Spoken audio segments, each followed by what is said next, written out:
week 13, lucky number 13. I'm your host, Dean. With you as always, two of the absolute best fantasy football analysts in the business. You got Rich Hribar, sharp football analysis, John Daigle, 4 for 4. Thanksgiving is behind us. We're officially in the home stretch as far as the back half of the season, the quarter pole, I guess we can say, if we're speaking in horse terms. I don't know why that's what I'm committed to, but that's what we're going with, I suppose. Daigle, have you fully recovered from Thanksgiving? It's always fun to see you on your various streams on Thanksgiving. It's a long week for you, but you always bring your A game. Welcome.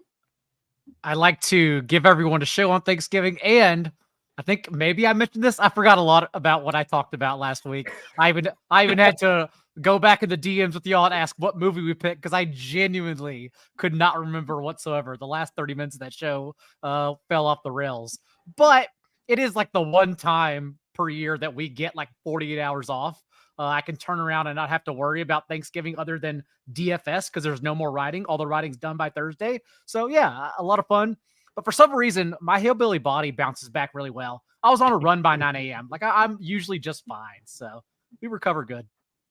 That is spectacular. You forgot the movie, but something tells me you're going to remember the movie we watched. At least one scene. We'll talk about. No hard feelings. By the way, show.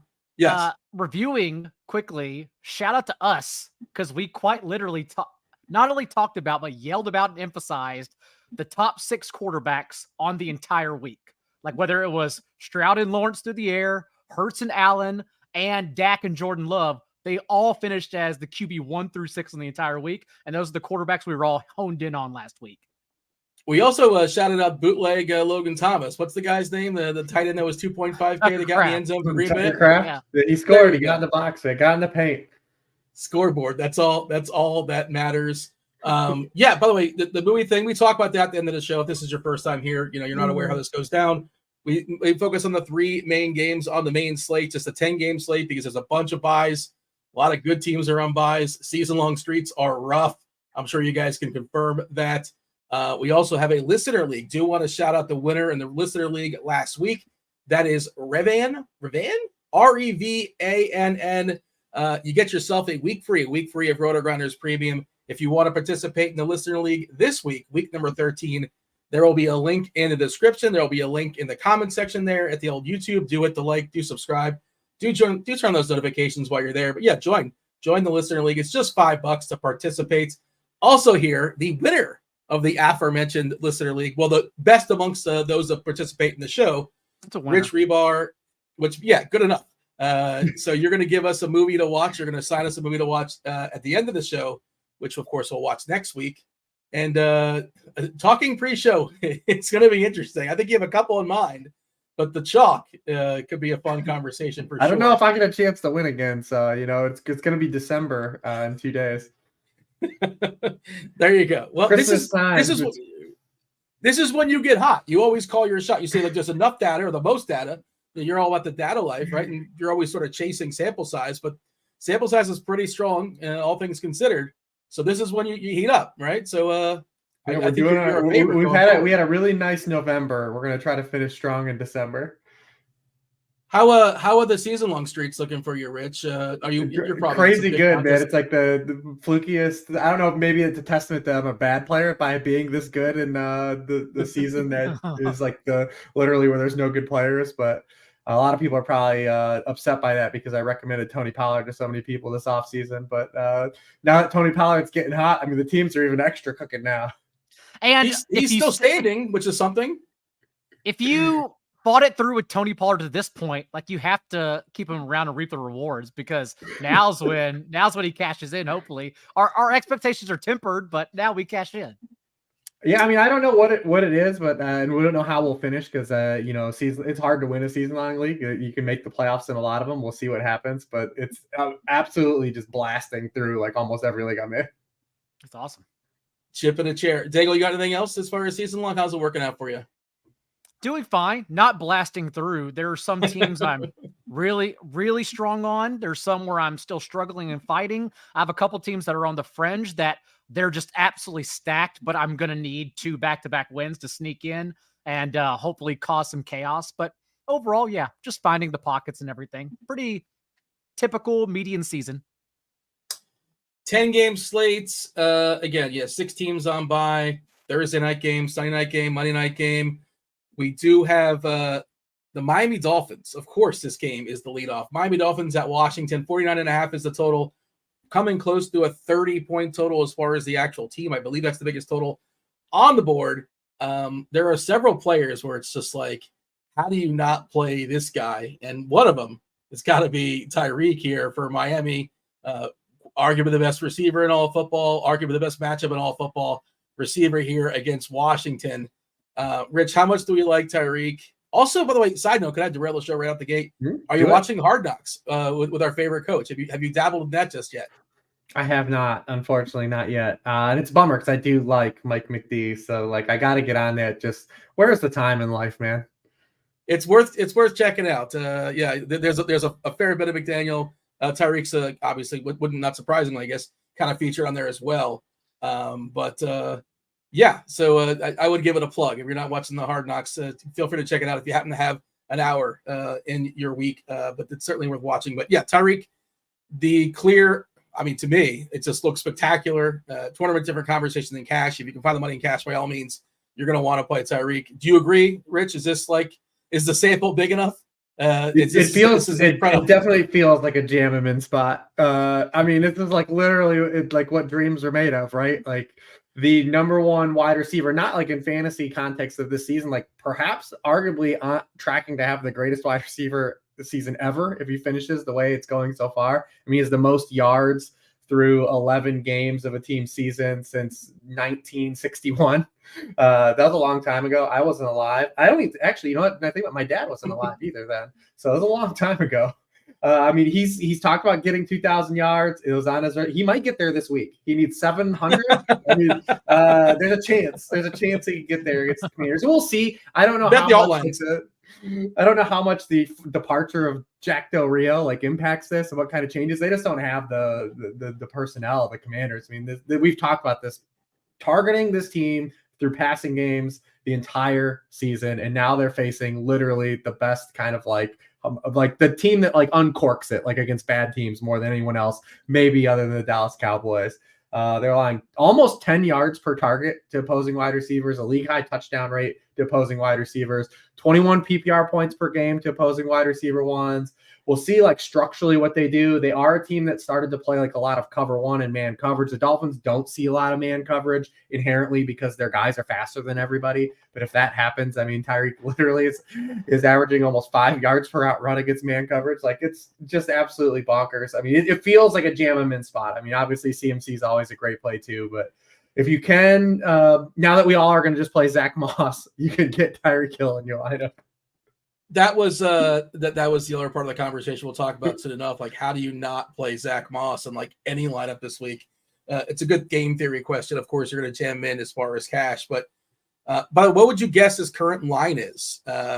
His total. Since we were turning into like a player prop show, shout out to you guys. I think it was Rich. You had Love last week with completions. I think we went 2-0 on the show, if I'm not mistaken. We went 1-1 in the split. Sam Howell finished a 1 rushing yard short of his rushing prop. So everyone that tailed that with me experienced the pain. So Hill, what we're seeing is like 97.5 is his over under currently. It's weird. It's 104.5 on Fanduel, but 97.5 on Draftkings. At least that I'm seeing in the over. What's the juice? What's the juice though what's the difference? Minus 125, 97.5, minus 114, 104.5. So yeah, but it's gonna be an alt line week for Tyreek Hill. We're gonna run those ladders up in the first half. Yeah, first drive somehow. Watch this be like CD last week, where on the slate where everyone 100%. Oh my gosh, was like that's 50, that's what took down the Thanksgiving slate too. We talked about it. I think I remember that. Having to uniquely play Tony Pollard, and it was a Dak stack without CeeDee Lamb that took down the Thanksgiving slate with the third play of the game. He had a 60-yard touchdown that Dak overthrew him on. Unreal. John, what do you want to add there as far as Hill? Like, he's spectacular, right? The only conversation is game theory and what the ownership gets to, I imagine. Yeah, and that's how I'm trying to figure out, because Tua is definitely going to be my pool. It's not only just the Commanders' defense being bad all year, it's now their last 4 games without Montez Sweat and Chase Young. They have the lowest pressure rate in the league by far, even lower than the Giants' 25% rate. The Commanders might set like some kind of record of the second half of the season and just not being able to get to quarterbacks whatsoever. And then here comes Tua, who has the most touchdowns from a clean pocket. Third in yards per attempt, 9.1 as well when you don't pressure him. So it just seems like such a clean spot for a Dolphins onslaught, no matter what you want to do, if anything, with the Commanders offense. The one sneaky way I'm thinking about it is either with Jalen Waddle jammed in here, which may be too obvious, just trying to get the clean Tua doubles. I had a lot of Waddle on Friday for those of us who are complete sickos and wanted to play a 3 p.m. Eastern showdown slate between the Dolphins and Jets. And even I was watching that game like, what a donkey to captain Tua in single entry core, or captain Waddle in single entry cores, understanding the matchup at the slot against the Jets and over the middle of the field. But also, like, Waddle yet again didn't have a target until Tyreek Hill went off the field. And then they started peppering him underneath, giving him a lot more purposeful targets. And so I think that's one way to do it. I'm also very open with Zach Moss, without Zach Moss, although I don't know how I'm even going to convince myself to get off Zach Moss. It's just too good of a play. I'm open to Jeff Wilson and Dolphins onslaughts too. I think it's a unique way. We'll see what happens to Devon Achane in this game. Not sure if he's going to play, but either way, Wilson still popped up in pretty much the same situation with a season high and share of running back carries, only 35%, but still got the double digits. He had a season high 10.7% target share over Raheem Mostert. So I do think Jeff Wilson at his price on both sites, you can probably get unique and tag him along too, because even in a blowout game script, Wilson would probably get there over Mostert in that situation. Wilson 4.6 DK 5.5 Fanduel. Achane had a limited practice on Wednesday. We recorded this on a Wednesday night. Wednesday is not really the we want to see what he does on Friday. That's when we have more information. We don't have that information just yet. Rich, your thoughts as far as how do we get away from Tyreek? If they're going to put up 30 points and it's not Tyreek, the run game is certainly interesting. It'll be a little trickier if Achane's there. Waddle seems like the next logical selection. And then talk about the Washington stuff as far as potential run backs. The Commanders, nobody really shines as far as like target share. Like, it's the old Kansas City motto, I suppose, right? Right. Which is hard to sort of handpick one guy out and get excited about. McLaurin, the obvious one, I guess. Samuel's the cheap one. But feel free to clean up Miami, Rich, and jump over to Washington. Yeah, the Miami guys are pretty clear cut. I mean, we know when they throw the ball, it goes to those 2 wide receivers. The running backs do have a lot of touchdown equity. So if you do get lucky and luck box into, a Jeff Wilson touchdown, maybe you get it. I mean, it's been all Mostert though, like inside the 10, outside of when Achane's played. So we'll see if Achane plays and what happens. But I mean, that's probably the only way you can get unique, right? Is you try to use it as a different type of leverage. But I mean, every team that faces the Commanders just gets there through the air. So good luck, man. Like, Godspeed. It's gonna be tough watching, a lot of those Tua points. And Tua has been so good in all of these spots, like these layup spots. I would imagine he's gonna walk in with almost 300 passing yards in this game. The Washington side's a little trickier. I mean, like, I know Sam Howell's going to get there. I don't know how he's going to get there, but like, he's going to have like 17 to 20 Draftkings points at the end of the game. I mean, you'll watch it and you'll say, this is one of the worst quarterbacks I've ever seen. And then sometimes on the next play, you'll be like, this dude has it. Like, Jesus, let's like everything, man. And like, you look up and you're like, all right, well, like you see this line and you're like, oh, he threw the ball 45 times because he's thrown the ball 40 times or more in 6 straight games now. That it's going to happen here again. They're going to be chasing points and chasing the scoreboard. So Miami's been really good. The past 7 weeks, they've allowed the lowest touchdown rate per drive in the NFL. So we're going to need them to try to stack some points here. But Washington's going to, I know Sam Howell's going to get there. I don't know how the rest of the Washington guys are going to get there, the dispersal, but Sam Howell will somehow have 17 to 20 fantasy points. He's one of those guys that you can sort of play naked. Right? Like, he's got the Fitzpatrick gene, is what I always say, like the Ryan Fitzpatrick. That's a good comp. Compliment or not a compliment, or somewhere in the middle? Comparable, not compliment whatsoever, but comparable. What do you have here, John, as far as Washington pieces, if you want to give your thoughts, anything else on Miami, by all means, share it. But run backs for Washington, how much are we forcing it?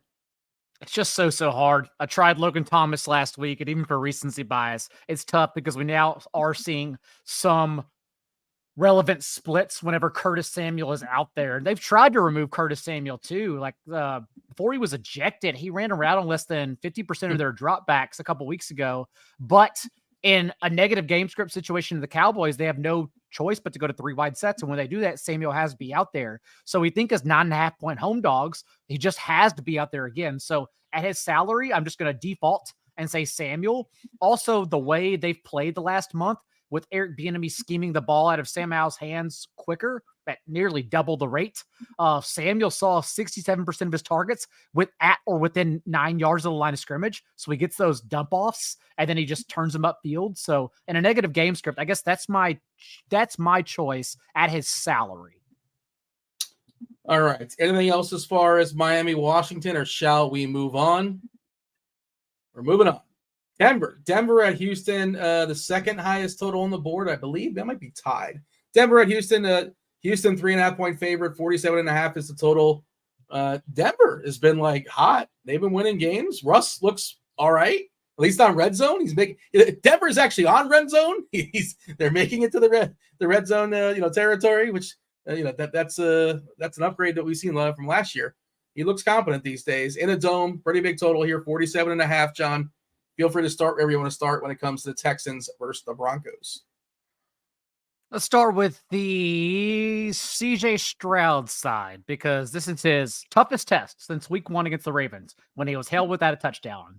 Has benefited from everything thrown his way, to be honest. Not just the easy schedule of defenses with some highlights here and there, but they've had injuries across the board in their secondary, and they're going through it again. They've had injuries in their offensive line and a poor running game, and they're going through it again. So really, this is it.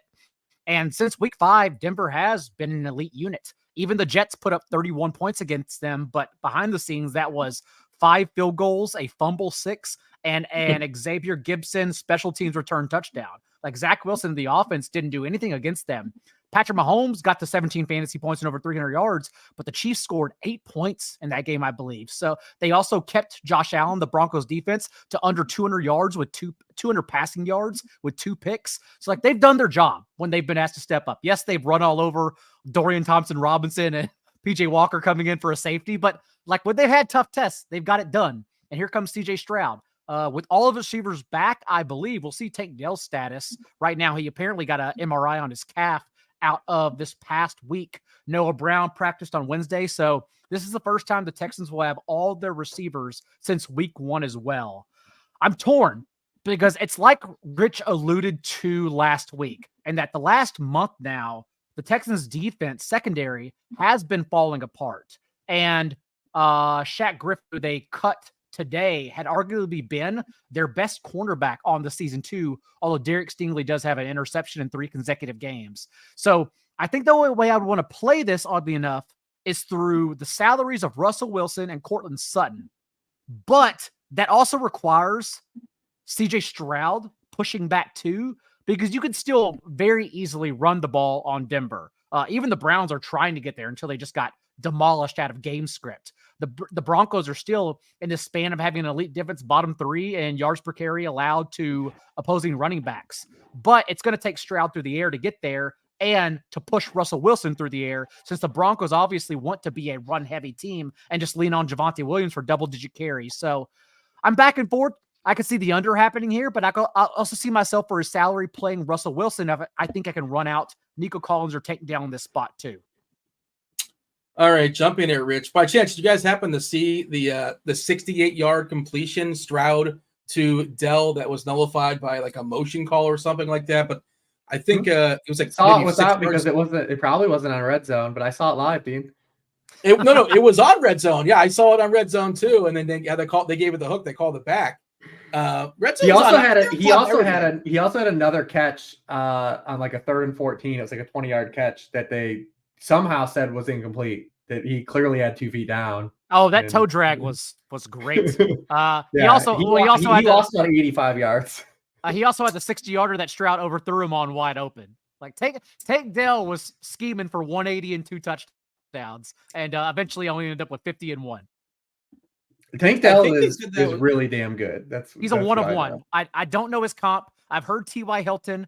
I still think that's a little wrong because Tank Dell runs different routes. He's not scared to go over the middle. He has amazing body control. I don't get it. I don't know where it came from. I didn't even have him as a good prospect. I don't know what your model said, Rich. But dude, he's awesome. I was so wrong on him.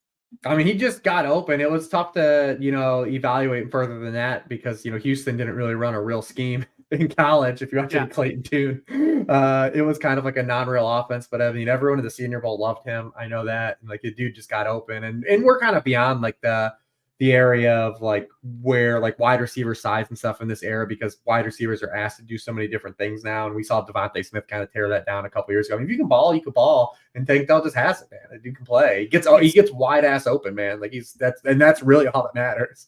It's the opposite of the way the quarterbacks are going, because as quarterbacks become more scheme dependent in college, like we're obviously seeing what happens when we get those quarterbacks in the NFL as backups. But the wide receivers who are small and running gimmicks, they're totally fine. Even Jalen Hyatt was a gimmick. In Dynasty, he's pretty clearly the wide receiver 1 from this class moving forward, because you have the incentive in your back pocket that he's attached now to CJ Stroud, right?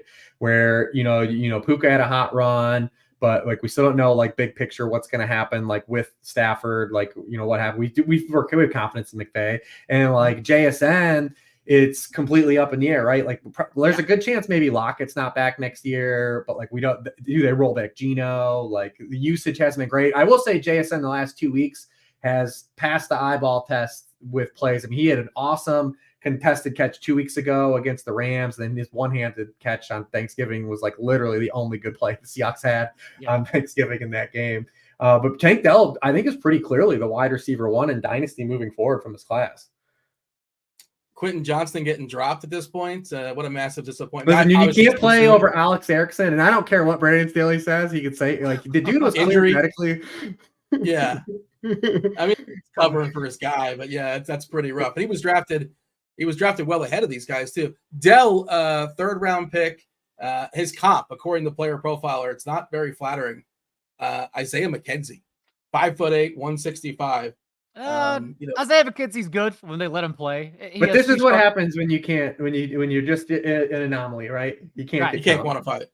That's why I'm not even upset about missing it. It's like how are we going to pick out like a little 170-pound receiver who has that kind of body control? In college, Jaden Reed played like a dog. Like he played like he was 6'5", 300 pounds, because that's who Jaden Reed is. But Tank Dell, we had nothing to comp him to. Well, Rich, how come you haven't extended the bid to Tank Dell? How come you're not calling, or maybe you are? I've never heard it. Because he's asked. He has specifically said, "Don't call me Nathaniel Dell." Yeah, okay. Nathaniel Jasper Tank Dell Jr. Just did a quick Google. I guess Jasper's probably his middle name, I suppose. But he said, "Don't call." He says, "Call me Tank." Okay. Yeah, he literally does not want to be called Nathaniel. All right, we'll call him Tank. Yes, what I was saying, I respect it. He's earned it. Yeah, him and Achan deserve their names pronounced properly. Not Quentin Johnston. He hasn't corrected us, but if he comes out and he says, "I want to be called QJ," nope, you earned that shit.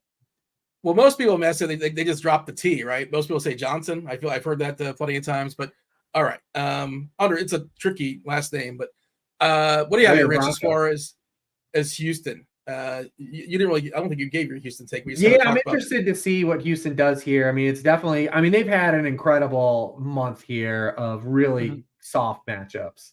And the last good pass defense they faced was Carolina, and they kind of flatlined. At least this game's at home. They have played a lot better at home this year. When I'm not counting like necessary wins and losses, but just like their actual points scored. So I'm curious to see how he does here, because the last month, Tampa Bay, Cincinnati, Arizona, and it's took a while for people to realize how bad Cincinnati is defensively. And it maybe Burrow's injury is only going to highlight it even further, but like Cincinnati, one of the worst defenses in the NFL, like pretty consistently, and you saw it last week. I mean, I'm real curious to see, maybe we won't know this week because they play the Cardinals, like how much was actually like Matt Canada's, like the fog of Matt Canada lifting off this offense, or was it just like the state of where the Bengals and how down bad the Bengals defense is right now? Because I mean, they've been getting absolutely flooded. We're gonna find out with our money this week. Just wait till the position plays. Yeah, but Russ is interesting because, like Daigle said, like if you want to get through to the Russ side, and I kind of do because this Houston defense hasn't been good either. But like Daigle said, if you're going to play the Russ side, then you do need pushback because Sean Payton and the Broncos have shown like they are willing to turtle if allowed. Like they're willing to just care protect, not really be tasked to because they're not even running the football well, and they're content to just hand it off and let Javonte Williams run for 3.5 yards like he has the past month. And just get some turnovers, have Russ make a couple plays. I mean, Russ is 20th in the NFL in yards per pass attempt. Last week, I mean, the dude threw for 134 yards, only completed 59% of passes. They're just winning the turnover battle, not beating themselves.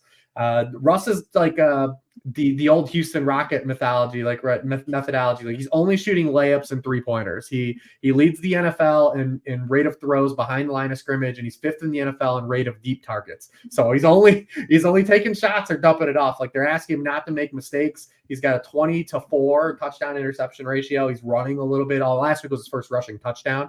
But he's running a little bit. He had 11 runs last week. So, I mean, we do need pushback if we're going to play through the Russ side if we want. Unlike Daigle, and I know Daigle said you could cut this guy and see as long you could, but I actually think Jerry Jeudy is the play for the Broncos on the receiving side. I tried to get there.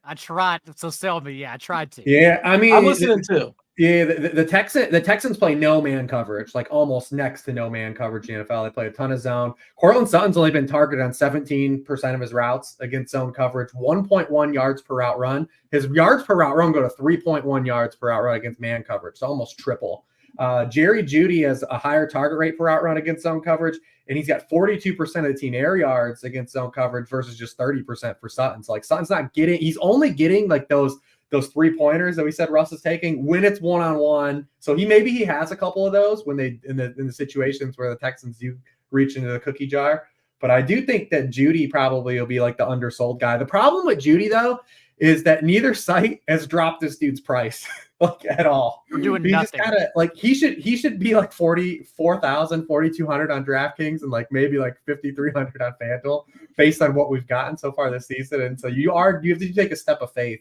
But I think the biggest concern about this game stacking it is are the Texans going to show up on their side? Like what version is, because like Daigle said, like the Broncos haven't had like an amazingly hard schedule, but the guys, when they have been tasked to punch up, they have.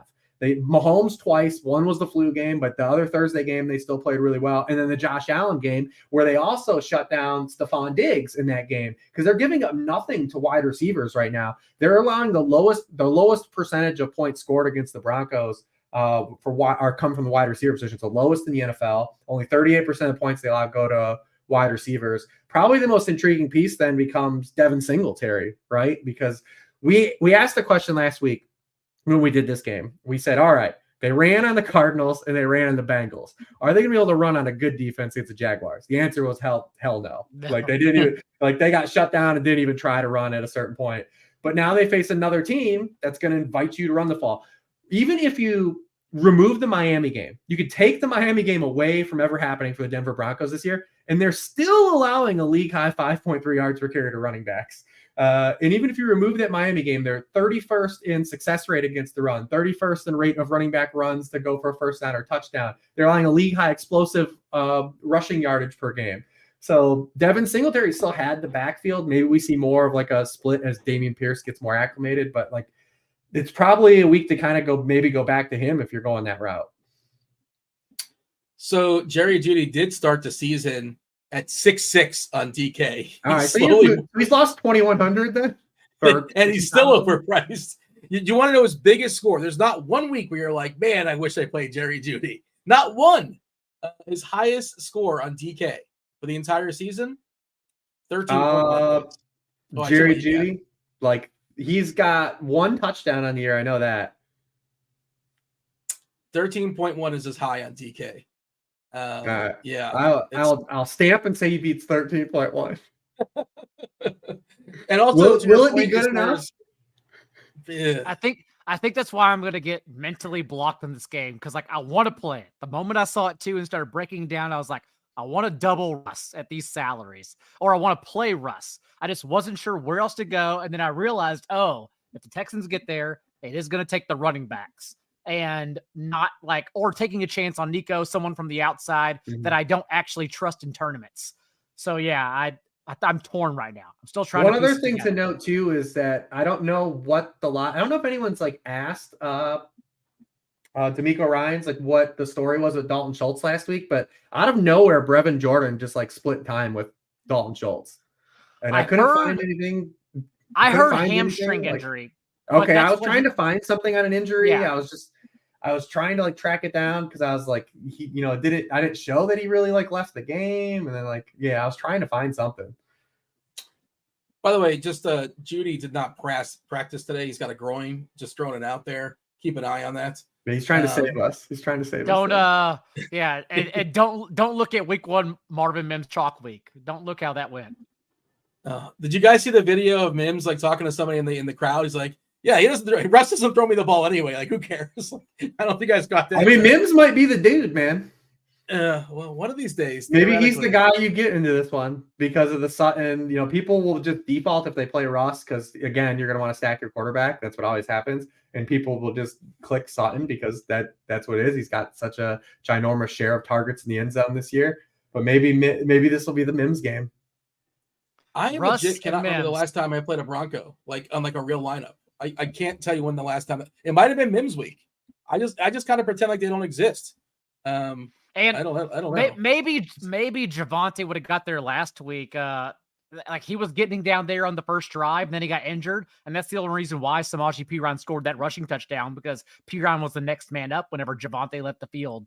But yeah, it's funny because it did seem like before the bye, Javonte was looking better and healthier from his torn ACL. But since their bye, I don't know if it was like rusted over after 14 days off, but man, he's been really sluggish out there. I mean, they face some good run Ds, and they face another good one here, right? Like, I mean, that's the thing. The Texans that's the great thing about what's kind of exposed the Texans. They're the exact inverse of what we did with the Texans last year. Remember? They were kind of an okay pass defense, and we just jammed running backs in against them. And now it's kind of turning into the inverse. They're such a good run defense that now they're passing they're starting to get exploited through the air. And now that their offense is good, it's turned into some fun games. Taking a peek here at the live chat and the YouTube. Do appreciate those that hang out with us on a Wednesday night. Let's see. Permar saying Denver plays too slow for DFS. Listen to Daigle, Dean. I do listen to Daigle. More time. I should listen Sometimes. more. But at this point, I don't really want to play Denver guys. And I was checking out the blitz. Shout out to Eric Cardi. The game plays. This is projected to be a bit of a slog. Just 126.9 game plays, which is the third fewest on the slate. And it's a good segue for the last game because this is one hole. I would say this game feels like a trap, though. The Broncos-Texans feels like a trap, though. I agree. I definitely feel it. Yeah, I want to bet the under on it. You should bet the under. I bet the under, but I still feel like we need to talk about it because there are some important plays in the game. Also, the way we got to our 3 games, I should have said this before the first one, was that for the Steelers-Cardinals, although it could be hot, I don't trust one side to push back. And oddly enough, it's not the Kenny Pickett side. And for the Lions-Saints, I also don't trust a side to push back whatsoever, but we're definitely going to get the pieces in that one. Well, you also didn't want to talk about Saints receivers. We probably want to have that conversation. No, I mean, just go down the main slate. I mean, we can't really force the Titans at this point, under Will Levis. You got Chargers and Patriots. God, I mean, the Patriots, they're the first team in 30 years to lose back-to-back games where they allowed 10 or fewer points. Absolutely just unreal what's happening to that team. I don't even know who's going to quarterback if the quarterback makes it through the game.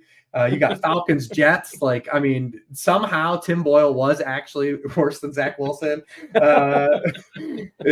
Panthers, Bucks. What are we going to do with this Panthers team? You got Browns, Rams, which maybe ends up being fun if Flacco plays and just is a wild card swing game. This is the slate. The 3 games Daigle picked out, by default, have to be the 3 games we talked about. And also, for the Rams last week, I wanted to get to, we talked about Rams Cardinals. I wanted to get to Stafford, but we knew we wanted to highlight the Eagles Bills, and thus the natural, logical double stacks for Stafford were Cooper and Puka. And you couldn't get to that and get the Bills and Eagles. So I just immediately canceled it from my pool. And then Stafford, of course, throws for 4 touchdowns, 2 to Tyler Higbee, Tutu Atwell had a big day. I never would have guessed it right. I only got on to Kyron Williams in tournaments because I didn't know till Sunday morning. You could feel the wave coming that Derrick Henry was going to be 30% rostered. It came out of nowhere. I blame Evan Silva, but Derrick Henry, when small fields closed, was anywhere from 25 to 35% rostered, and he scored 2 touchdowns. But also on Sunday, 5 other running backs scored 2 touchdowns. So I didn't want to play. The Jamokes got there, man. Last week, I didn't want to play the 30% one. Ramondre got there. I'm trying to think who else was in the mix, but Ramondre got there. Who did? Kyron Williams smashed. Daigle mentioned him. Yeah, smashed. There was a couple Who else more. Was it? It was right. JT at Chalk got there. Yes. Sucking out on touchdowns. A couple guys like Henry wasn't great. Oh, Bijan had the rushing and the catch, which we talked about that on. I think we talked about that on Wednesday. I can't remember. And we had the Jalen Warren news of the report that like he's going to get a bunch more work, and they basically split. But I wonder, you never really know how coaches feel about this. Pacheco was the other dude I was thinking about. Yeah, Pacheco was cash game chalk. Yeah. Do you guys have a take on that Warren situation? Because he fumbled, and some coaches are just like, you're banished to the bench for like 3 quarters if you fumble the ball. Because there was the report. Was that a nonsense report? Was it Rappaport? I can't remember. I think it was Rappaport, right? Rich, that said Warren's going to get the ball. He had more touches. They basically split snaps were 53% Harris, 48% Warren. Warren had 1 more touch than Harris. The problem is, and people have compared this to Tony Pollard and Zeke, but the difference between these two is Zeke and Pollard had like an overlap in how they were like the types of runs they were getting last year, where that still hasn't happened for the Steelers situation. Like we're still seeing Warren get a lot of stuff and a lot of light box stuff. He's not doing a lot of the grunt work runs. And that's where we kind of have to see it, because right now on the season, the Steelers had 1 goal to go opportunity last week. And guess who got it? Najee Harris. On the season, he's got 10 touches in those situations. Warren has 1. Warren's all of his touchdowns are from 10 yards or further out. He's like that running back in Varsity Blues, man. Like you better score him from far away, man, because like you ain't getting him like when we get in the box. And that's what makes him such a tricky play. I had no problem. Like when Daigle brought up last week, I had no problem with taking a shot at him in tournaments because you were playing like the unknown factor, right? Like is Eddie Faulkner going to come and flip the script? Is it going to be a situation where he's like, yeah, this is my guy. We watch it and something changes, right? But until we start to see him get goal line touches, like he's a pretty tricky play. I mean, the matchup's going to be there again this week. I mean, the Cardinals are allowing, like backfields are averaging 32 touches per game against the Cardinals. Like we just target every week, like guy like Royce Freeman got there last week. Obviously no one played him, but like they gave up 290 yards to the Rams backfield last week. Every week against Arizona. And again, we've talked about this in the past, but by Wednesday night, it's still too early. This is a first look for everyone, for all of us to talk structurally how we're building things. And Warren was also a suggestion because as of Wednesday, and honestly, by the time we close Sunday too, we didn't have values. That's also why Khalil Shakir was kind of a natural bring along, or the winning tournament lineups had Josh Allen cheap doubles and fading Stephon Diggs because it was hard to pay up for Diggs or AJ Brown. It just didn't work out. There were no values on either side, so you just couldn't do it. And that's why Rashee Rice was in winning FanDuel lineups. That's why Justin Watson was available on DraftKings for Stone Men. It's just how the overall slate worked. And so I don't know where we'll get at this week, but I definitely do think both Najee and Jalen are in play again if you want to spin down all the way with Zach Moss and one of those 2 at running back. Justin Watson. Conversation. Justin Watson is a knock receiver. I can't believe that. Total suck out. And barely sucked out. Like, I mean, dude, he still had what? It was 7.3 points. 1 catch. 2 yards and a touchdown. Yeah, whatever it was, 7.2 or whatever it was. By the way, this isn't the end all and be all, but it's kind of a good segue into the last game, the most watchable game, probably the most fun game. It's Phillies in the middle of the Scotland as far as every single week they're taking in all comers. But that amazing game last week. Yeah, that was a lot of fun for sure. And you got to feel bad for the Bills. I feel like the Bills have lost all their games, like by a combined score. They had their chance. Say it again. Yeah, they had their chance. They had an opportunity. Yeah, I mean, I don't know if it was Allen's or Gabe Davis's fault, but I mean, good teams win. Like the Eagles, look at their last month of their schedule, and there's no excuses. They're stepping up and winning every game. It doesn't matter. Jalen Hurts isn't battling a knee injury this entire time. He looked awesome on the ground last week for the first time in probably 3 months, honestly. But no, I mean, good teams win, man. future MVP Jalen Hurts, but it's just kind of interesting. It's only 120. I was referencing Cardi's the blitz, and it's funny because New England and the Chargers has projected to have the most plays. Again, plays aren't everything, and San Fran's a super efficient team, but Philly and San Fran, if you want to poke a hole in that game might play slow as far as plays. The fewest plays projected on the slate. San Fran in Philly getting 2.5. Rich, disrespect, right? Disrespect. 46.5 as far as the total. Yeah, that's, West Coast to East Coast, 3 points, kind of, sort of 2.5, 3 points for home field. Do you think this is disrespectful here of the sports betting market? I guess it's correct because the market's pretty sharp. Is that going to move? I mean, no, I don't think it's going to get really close. I mean, you got the 49ers with a massive rust advantage. The Eagles have really been against it too. You look at these last few games, they definitely should have lost to the Chiefs. And then last week, you suck out, you're down at halftime. As they're now 5-0 after trailing at halftime, which, again, they're not like the Minnesota Vikings of last year, but that's a tough way to live, right? So people are always going to go against when you have a stat like that, they're going to say, well, when's the shoe going to drop, right? When does it finally catch up to them? Because they're cheating. They're kind of cheating what's going on. I do think that listen, I want the Eagles to win for one reason, but I do think the 49ers should be favored here because it feels like the 49ers are really red-assed by the situation that happened last year. The Eagles are really banged up. Zach Cunningham left the game last week. It looks like he's probably not going to play. They just keep losing guys on defense. Like I said, the rest advantage. It feels like the 49ers are almost treating this like their Super Bowl too. But to the Eagles, I think they just are we got still bigger things on the horizon than this one game if they were to lose it. But I do want the Eagles to win, and I want the Eagles to win out. I would love to see the Eagles go. I guess they'd have to go 18-1 now. I would love to see the Eagles go 18-1 and the only loss be to Zach Wilson. It would just be amazing. It would be one of the most. I want that. That's what I'm rooting for to happen. I do think it's fair that the 49ers are favored here. I think if the Eagles are favored here, you would see a lot of people betting the 49ers side based on the things that I talked about. But now I want the Eagles to win. I think the Eagles are going to definitely put up a fight here. We can talk about it a little bit right now, you look at Jalen Hurts, again, even for fantasy, it feels like he's sucking out really badly. How many opportunities can we get on this tush push, right? It's crazy that we keep just getting to the 1 yard line that keeps happening. But his passing yardage has basically been non-existent the past three games. So if we do run into a game where you just don't get a rushing touchdown, when we haven't had many, there could be a lower floor here than you assume, because we saw him face the Chiefs and he did not pass the ball well. We saw him face the Jets, another good pass defense. He did not throw the ball well in that game, and now he's facing another team that's top 5 in passing points allowed per game in the 49ers. So just saying, there is a range of outcomes I think for Hurts that people aren't considering, that him potentially when you just don't get a rushing touchdown, and like I said, we get majority of the games we do get one. But when we don't get one, there's an opportunity here where he's not going to do the lifting passing.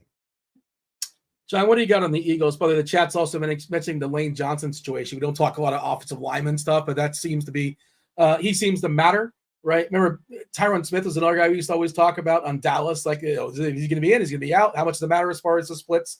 But I think it popped up in warmups, right? Didn't he have a groin in warmups? He couldn't go. We'll see where he is this week, but.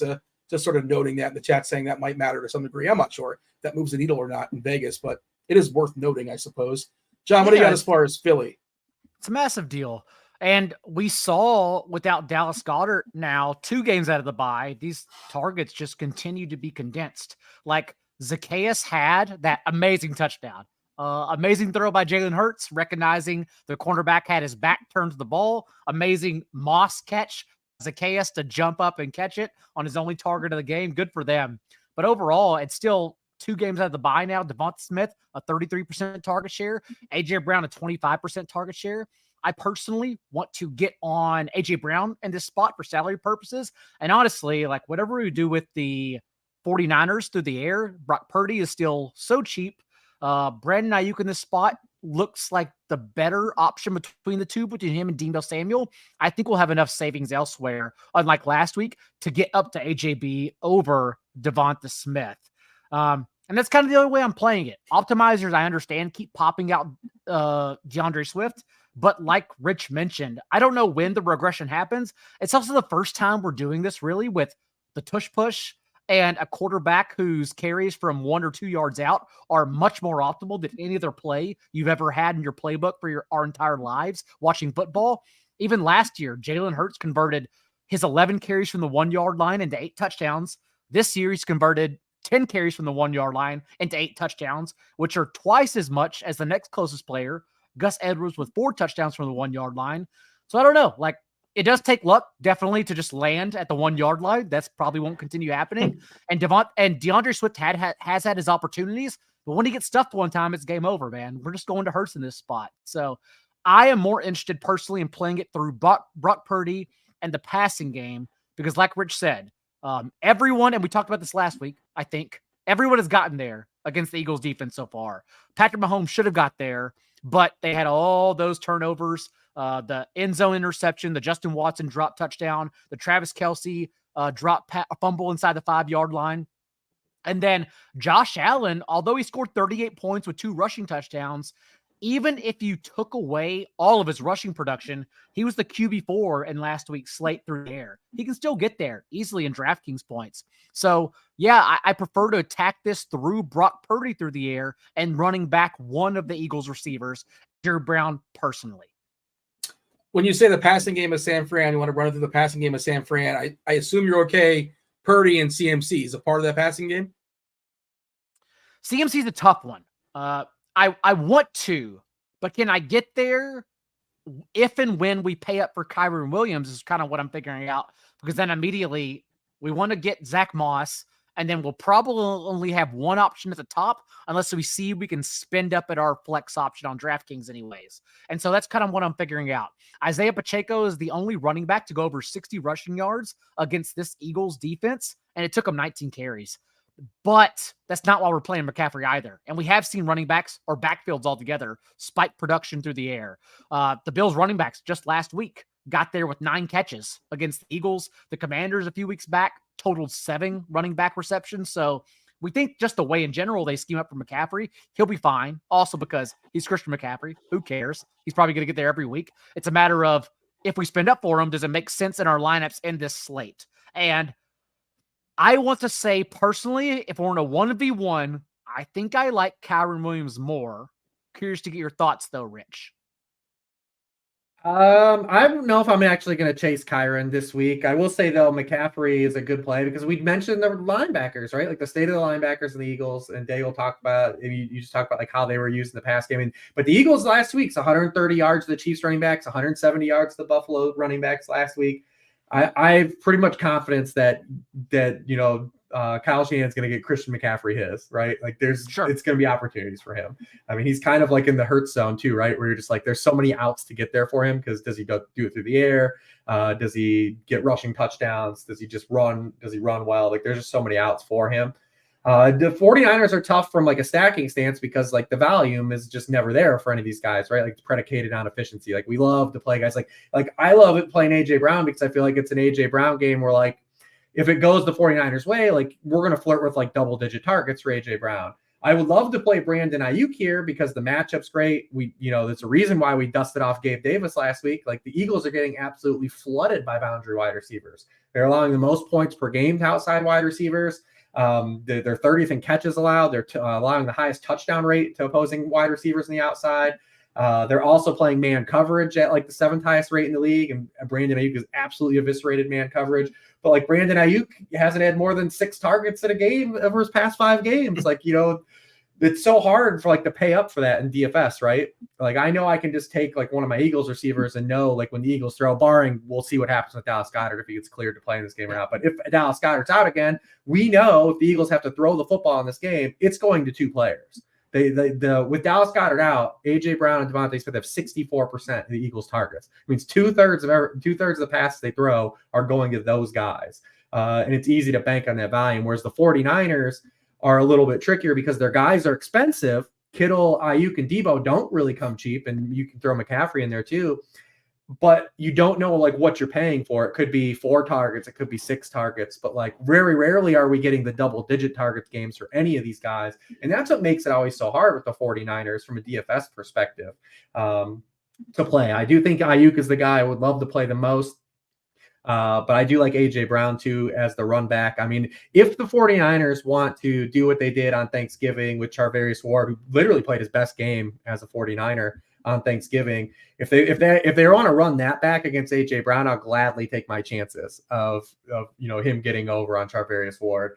But even if that's the case, then you can open up the door for Devontae Smith to do work on the other side. So there is options here. If you do want to run like Hurts doubles, if you do get there that way. I think more from like a cash game perspective. I think Hurts is more of a tournament play than a cash game guy this week is what I was trying to get at from like the beginning to this point. It could be a Texans-Jags situation too, where we talked about it, and ultimately because of the better game environment, I don't know what that better game environment is, maybe Miami, Washington, that you skinny stack this one a la Nico Collins, Calvin Ridley, and it is Brandon Ayuk, AJ Brown, and that's how we get there instead on both sides. Also, Dean Kittle's live in this game too, for sure, especially on this slate. I agree. Go ahead, John. No, I was gonna ask you about the chat because I see Fantasy Horse being upset about me mispronouncing names, but I think that's right. I think, isn't it Isaiah Pacheco and Olamide Zacchaeus? I believe it's how you pronounce it. Is it Zacchaeus? I think that's correct. I mean, he's saying it's Pacheco. We said Pacheco, right? I think you said Pacheco.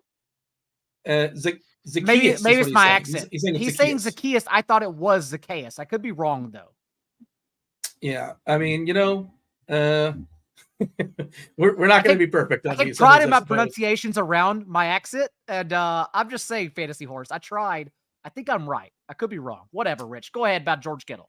Listen, I'm not going to argue about, Olamide's case and what we're referring to him as. What he's going to be is going to be probably 0 targets, and like we won't have to talk about it. So, I mean, what are we doing here? Zero targets chaos. There you go. I mean, I think it's interesting. I know like this is a game where like, the real, everyone wants to talk about like their real side and like, what's going to go in and out of this game. Like obviously the Eagles ran, I mean, their defense was on the field the entire game last week, right? And the 49ers haven't played since Thanksgiving. Like I do feel like the 49ers have an advantage here. Like I feel it's like a good spot for them now. And I'm not going to get into the weeds and the weather. My chat again, and we've talked about this on the show too. My chat on Sunday was literally like, what are you doing with Bills, Eagles weather? And I was like, absolutely not a damn thing. I'm not doing playing everyone as is. I don't care. Because we've talked about it. The amount of times I've made an optimal decision in fantasy football based on the weather has probably been once, twice maybe. And it's literally been like where it's like the most craziest stuff where you're just like, it's Planet Hoth outside and like it's it. Like I've seen enough. I'm going to change a thing. Like I'm not going to get up in the weeds here where the weather is on Wednesday and talk about like the rain in Philadelphia and like what we're doing in this game. Like you're in the wrong show if you're here for that. Yeah. My weather is not only obviously looking to Kevin Roth, but I also quite literally just annoy Chris Allen on Sunday morning by personally texting him and say, hey, what's this slate doing? And he'll text me back the response. That's all I need. It's Roth and Allen. Those are my two guys. Yeah, listen, I'll wait till Sunday morning. We'll until we get some live stuff. But we've done it. We had one of those slates earlier this year. Do you remember, Daigle? We did the live videos, you and I, and both of the games ended up popping. Yep. You're muted, Dean. Two weeks in a row, Dean. You've been muted for like 2 minutes, Dean. 2 weeks in a row. Oh my God. I'm in here talking to myself, I suppose. My bad. It's week 13. 2 weeks in a row. Going streaking here. That's unfortunate. But yeah, so I was asking if you guys played the LaShawn McCoy game. You remember LaShawn McCoy in the snow? Was that the one optimal time? He played the snow tires. LaShawn McCoy always had snow tires. He had like this cheat code. He was spectacular in the snow. And yeah, in Vegas will tell you too, as far as the lines. It'll go down a couple points here and there if that. And the other thing is, Rich, is that wind is more important than rain. If you're gonna actually bring in the elements, like if anything's gonna freak me out, it's gonna be like 40-mile-per-hour wind. Then I'm a little bit concerned. And the line will adjust. Gabe Davis just won someone $1 million in the rain. We're not worried about little sprinkles here and there. I didn't win $1 million, but I had him on the alt line. I had him in 100 yards, so we're happy to hit that one. I think it was like 10-1 or something like that. Rich won the chance to make us watch a Santa movie, so Yeah, he did well too. I put Gabe everywhere, man. Spoiler We had alert. 100% Gabe Davis last Yep, week. it was Gabe Davis week. We talked about it. It was Gabe Davis week for sure. Because you don't half step a Gabe Davis week. You're in or you're out. Yeah. So I'm looking at early optimals, and it's super, super early, and it seems hard or tricky to get both Tyreek Hill and CMC. Oh yeah, they've got to be rough. Yeah. I think Tyreek Hill on yeah. Fanduel is 10K. Oh, let's see what percent of optimals. Which is where McCaffrey's been for a few weeks now. Yeah, he's 10K on I mean, he's more expensive than McCaffrey. He's only in 15% of the Fanduel lineups I ran, Tyreek, because he's just super expensive. I'd play him. I'm jamming him in. I don't care. Yeah. So Tyreek versus CMC, we want Tyreek. That's what I'm hearing at least. Yeah. I Yes? mean, I do. Yeah. Well, because I think running back just has a lot more paths to get there, right? Like, I also you have Moss right there. Yes, I said I also Zach Moss. Yep. One of the Steelers running backs. Take your poison. I don't think it matters. Yeah, you have the Steelers running. Kyron looks solid. You know, like Kyron, at least, like I'd say from a value perspective, is fine. We've got Bijan, Rashad White, again in another good spot. Devin Singletary, who we brought up. Yep. So we got guys that can free up salary. Wide receiver, if you're looking to free up salary, not that strong. Let's see what you guys bring to the table to help me out. I got wide receiver. You're not gonna like wide them, receiver. I have wide receivers, but none of them are really cheap. Okay. So the very first lineup that I see in the optimal stuff I ran with Tyreek and CMC, the quarterback is Joe Flacco. Which is and he's paired with two Browns pass catchers. You didn't X out the Browns offense, Dean. That's your first prop. You gotta cancel out the Browns offense. Well, wait until we start talking about tight ends. We didn't talk about this when we talked about two in context of slate, though, but there is an avenue for like a lot of the top guys to fail because obviously we don't have Josh Allen. There's no Lamar Jackson. They're both on bye. Mahomes is on Sunday night. We got Dak plays tomorrow. But like we talked about, maybe if there's a path for Jalen Hurts to fail, we talked about maybe there's a path for CJ Stroud to fail on DraftKings. Those are the two guys priced ahead of Tua. Then you've got Purdy, and then that's really it. Like you're talking about high ceiling plays. Those are the guys because Kyler is not a high ceiling guy. Like he's like strictly in the Konami zone right now. Like he's gonna get you like a rushing touchdown to like give you a back end QB1 performance. That's like where we are with him as a passer. So, like, we don't have a lot. There's a potential here, like, Tua could bury the field there. There's an actual chance he could. You mentioned Kyler, and all I could think about is Greg Dortch last week, down 38-6, getting small in the end zone, scoring. He dropped the too small. 5'7" Greg Dortch dropping the two. It's my favorite thing that's happened this year in the NFL season. Down like 25 points in the fourth quarter. He's dropping the two. Like, you got to shoot your shot. He's never going to get that opportunity ever again. Every time they've let Greg Dortch play, he earns targets. I don't know how and why, but that dude, I thought he was legitimately one of the best slot receiver signings this offseason, and he went like in the first window. They just brought him back. It's like, that's not fair because he deserves more money because he was really good to close out the year last year. The opportunity to score, sure, but the opportunity to drop the too small, how many opportunities does he get for that? That should, like the Waddle and Jalen Waddle, that should be his permanent touch. That should be his permanent touchdown dance. It should be the too short. Yeah. Just incredible. I mean, I love the moxie. I mean, that is a 10 on a 10 scale of moxie. Yeah. And I don't know if you noticed, Dean, but the corner he was on was 5'8", like was just only an inch taller than him. But Greg Dortch got higher. He was too small. He was too small. And he also didn't high point the ball, right? Did he kind of catch it like in his midsection? I feel kind of one-handed it. All Greg Dortch does is catch the ball. That's all he does. It is my favorite too. Like when you see like like a ball get sailed out of the end zone, when you see the seatbelt clamp come out, the seatbelt celebration come out. You're like, yeah. I love it, man. Do you, man? By the way, I'm not besmirching. We had like a Hall of Fame touchdown celebration week last week. We had the CJ Stroud line him up and knock him down. We had Zay Flowers as well with Odell Beckham celebrating. There were a couple more in there. And anytime Tommy DeVito scores is also great. Yes. You get the proper Italian celebration. He's not going to have any more opportunities for that. That I feel pretty confident in. Dude, him and Tyrod Taylor have actually been good. They've been viable behind that offensive line. First quarterback was the one they give the long-term extension to. He's the only one who couldn't figure out the offensive line play. Hate to see it. Oh boy, it's going to be a rough so many years for the Giants. We're going to talk about our favorite plays. I'm sorry to keep cutting you off, Dean, but the Giants are also, I don't know if you know this, they're only 2 games out of the playoffs because of the way the NFC wildcard situation works. Like they were in the Drake May, Caleb Williams sweepstakes, and Tommy DeVito has instead played them as a first round knockout because he's that fun. They're 4-8 and they're only 2 games out of the playoffs. Because the wild Dean, card let me situation introduce so you bad. to the NFC South. Yeah, so bad. I mean, Arthur Smith, like people want this dude fired, or they're going to win the division. Oh my gosh, it's so bad. How can every team be bad? Like mathematically, how is that possible? There's a couple. I mean, good ones. it's crazy because like you think of how bad Seattle's been the past month, and like they still probably like it's gonna be almost like hard for them to still not make it. Probably. We need. Maybe the Rams are coming now. Like, and like the Patriots are gonna get the first pick. It's not even fair because the AFC already has like. We have 2 decades of 7 quarterbacks guaranteed to be in the playoffs of the AFC every year. Like we get to watch Lamar, Herbert, Allen, Mahomes,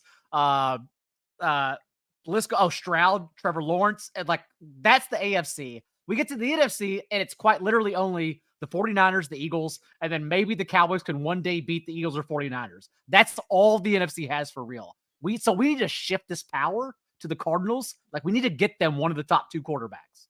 Are we done with Detroit? I mean, I know Goff's got a ceiling. Are we done with them? They were kind of. Have you seen Goff play the last 2 weeks?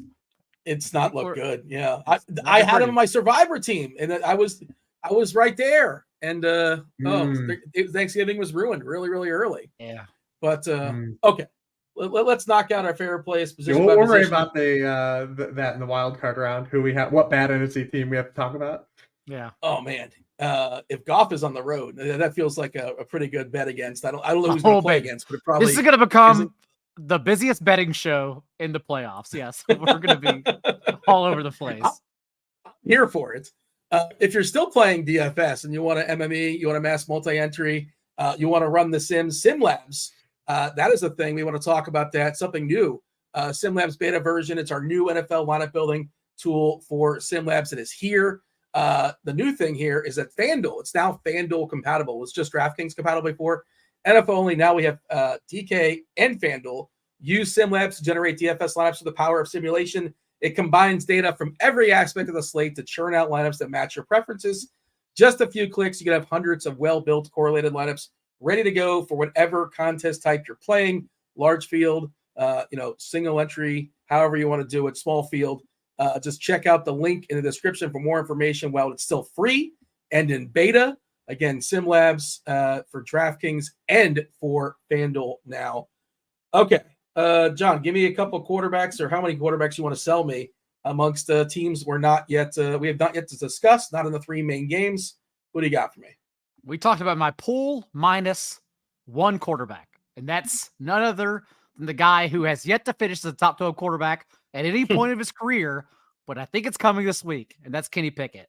Because last week with the offensive coordinator changes, lots of little nuances, but mostly, like Jordan Love these past 2 weeks, we saw Kenny Pickett can step up without Matt Canada against a soft defense. And here we are again, because last week against the Bengals, Pickett went 24 of 27 from a clean pocket, was just smattering it, had it over the middle of the field too. They were calling more easier plays. And now the Cardinals defense is literally dead last in the league in pressure rate. So we think he's going to have the same situation.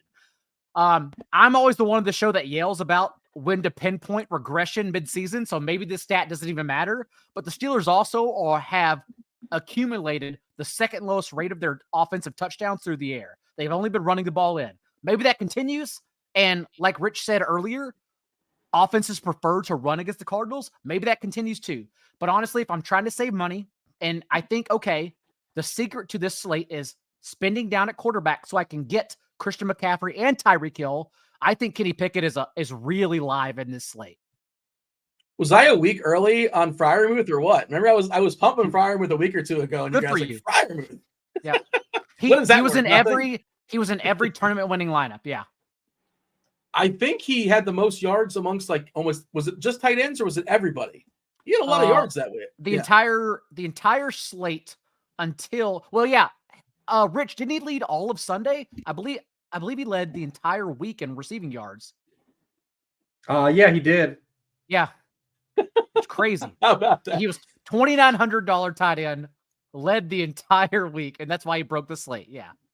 Question. I hate rehashes for the most part. Will Canada ever get another professional NFL offensive coordinator job? Like, it feels like this is a massive indictment on his just instantly right away. The offense starts clicking, they get 400 yards.